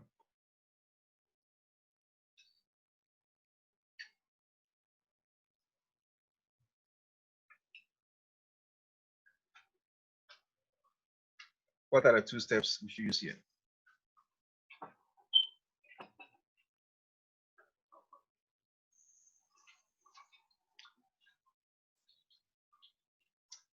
Any volunteer? I want more interaction.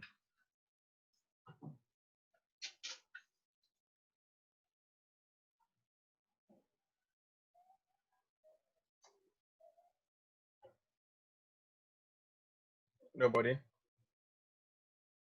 All right, let's discuss that. So we need to find the drop over 12 hours. Okay, it's over a 12-hour period. So it means that over the 12 hours, it's every hour it drops by 0.15.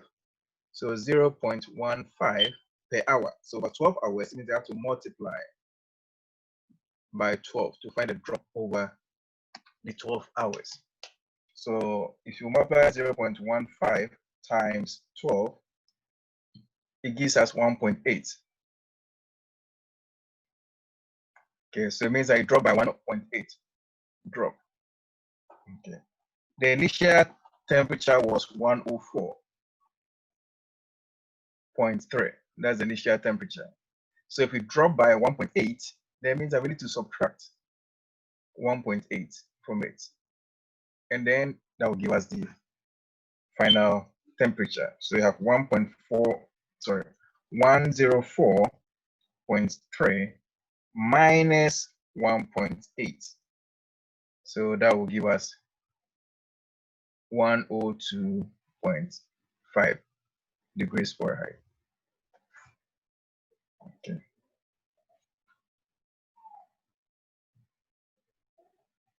So the answer is A. Okay. So we calculate the drop in temperature and then subtract from the initial temperature. Okay.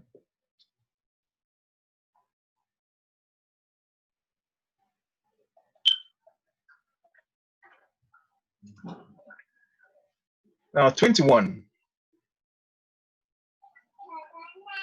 For 21, it says find the greatest common factor.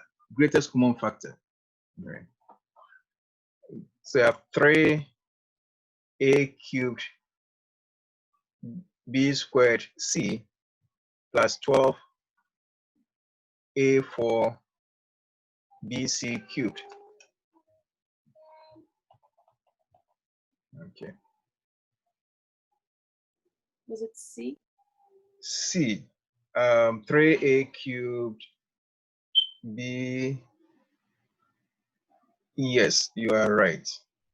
Okay, great. All right.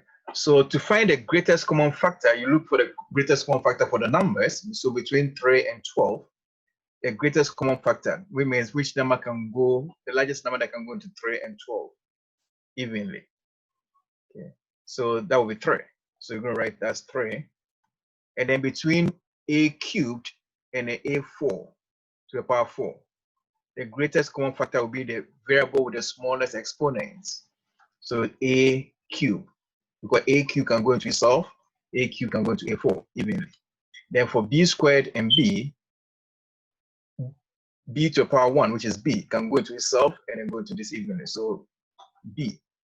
And then c1 and c cube, the smallest exponent c1. So c1 can go into itself and then c1 can go to c cube evenly. So this will be your GCF, greatest common factor. So you do it for the numbers, which are the coefficients, and then for each variable, you find the greatest common factor by using the one with the smallest exponents. Okay, smallest exponents. So that's the approach for this question. Okay, so C is correct.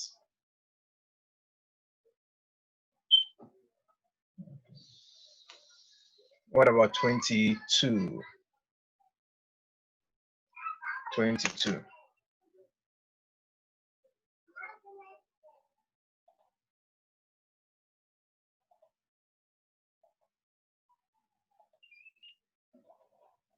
D. Which one? You said D. Yes. Yeah, D is correct. D is correct. So D, it says so the person, it says each person receives 5 ounces. Each person X receives 5 ounces. So it means that to find the total amount that the people receive to be 5 times X. 5 times X, right? So that's 5x. And then you started with 64. So 64 minus what you give out, which is 5 times x, will give you the expression for how much is left. Okay, that's correct. Okay. All right, 23. I'd like to see how you do 23, because you can do it a long way, you can do it in the short way. 23. So the label 2.5 by 1.5 are cut from the row to. Okay. So before we do this question, which operation do you think I should use here? Which operation?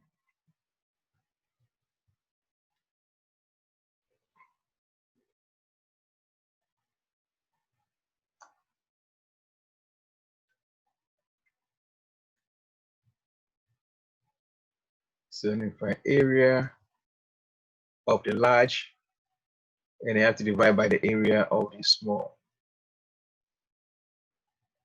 Okay. All right. So it said labels measuring 1.5 by 2.5 by 1.5 are cut from a row measuring 48 3/4 by 1.5 inch. What is the maximum number of labels that can be made? Maximum number of labels. So to find the maximum number of labels, you need to find the area of the large material or the large roll over the area of the small pieces that you want. Okay, if you divide these two areas, then you can get the number of pieces. Okay, so anytime you hear cutting into means you divided something, means division somewhere. Okay. All right, so basically the area of the large one is 48 3/4 times 1/4, so 1.5. And I have to divide this by 2.5 by 1.5. So this is how it looks like. Now, in order not to waste your time, don't multiply this out. Right? Don't multiply out. It will be easy to cross common factors out. If I look here, numerator and denominator, I can cross out 1/2 is the same here, so I can cross this out and cross that out. So I don't have to work the numerator and denominator separately. So once I cross out, we get the same. So cross out. So I'm left with just 48 3/4 divided by the 2.5. And then I can work this out. So you save time. Okay, we need to save time on the exam. So we have to find quick ways like this. And now we are dividing two fractions. So we can use it to review fractions. Dividing two fractions, this is a mixed fraction. So you have to change to an improper fraction first. Improper fraction. So if I change 48 3/4 into improper fraction, it means I have to multiply 4 by 48. So 4 times 48, which is 192. Then I add 3 to it. So I get 195. 195 over the denominator, which is 4.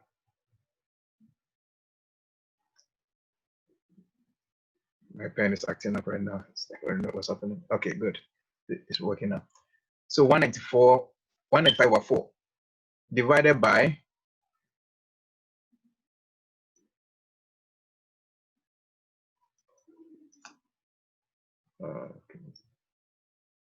divided by 2.5, which is 2 times 2 is 4 plus 1, which is 5 over 2. Okay.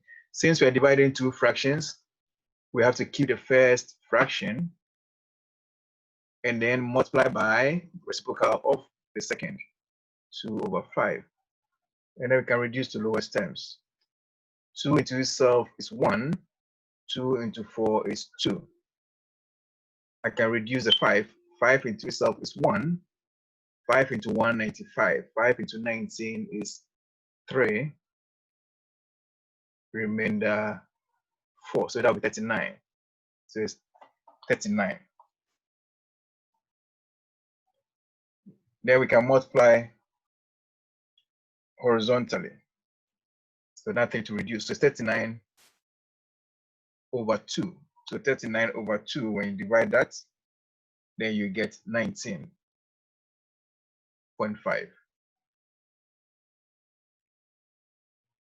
But the question is asking how many pieces. So we have to get a discrete number, a whole number. So it means that we can only get 19 pieces out of this, 19 pieces. Okay. So to go back to the answer, we have, that will be B. Okay, that will be B. Okay, B. Okay, right. So we can work on number 24. Let's finish up with 24 so that we round number 24. So 24, that one has to do with a circle. A circle. So a circle graph indicates that 3/4 of the hospital budget is spent for staff salaries. How many degrees of the circle represent staff salaries? So this one is testing you if you know the number of degrees in the circle. Okay. So if you take a circle, what will be the total degrees for a circle? So this is 24. Whole thing, how many degrees? Total is what? 360 degrees, right? 360 degrees. So now we want 3/5 of this, because I said 3/5 of this is the salary. Okay. So how many degrees? So you have to do 3/5 times 360 degrees. 3/5 of this. So you can easily put this over 1, so don't make any mistake. Then you can reduce to lowest terms, or if you like, multiply 3 by 360 and divide by 5 times 1, you come with the same answer, since you're allowed to use a calculator. But usually I like to reduce to lowest terms. But if I use a calculator, let me use a calculator. So it's 3 times 360. Then you can do that and write the answer down. And a lot of people do that. And then divide by 5 times 1, which is 5. And then so if you divide this by 5, then you get 216 degrees. Okay. So the key here is, remember, there are 360 degrees in a circle. 360 degrees in a circle. Okay. Yeah. Right. So I believe this is a good point to stop for today. Anybody has any question before we round up for today? Next week when we come, I think I'll start the math first. I'll try so that we can spend the first 1.5 hours to finish to do some math. Then I'll take that out of the way, and then we'll do the science part. Okay, so when we come, I'll continue from 26, 25 down, as far as we can go before I do the science next week. Okay. Any questions so far?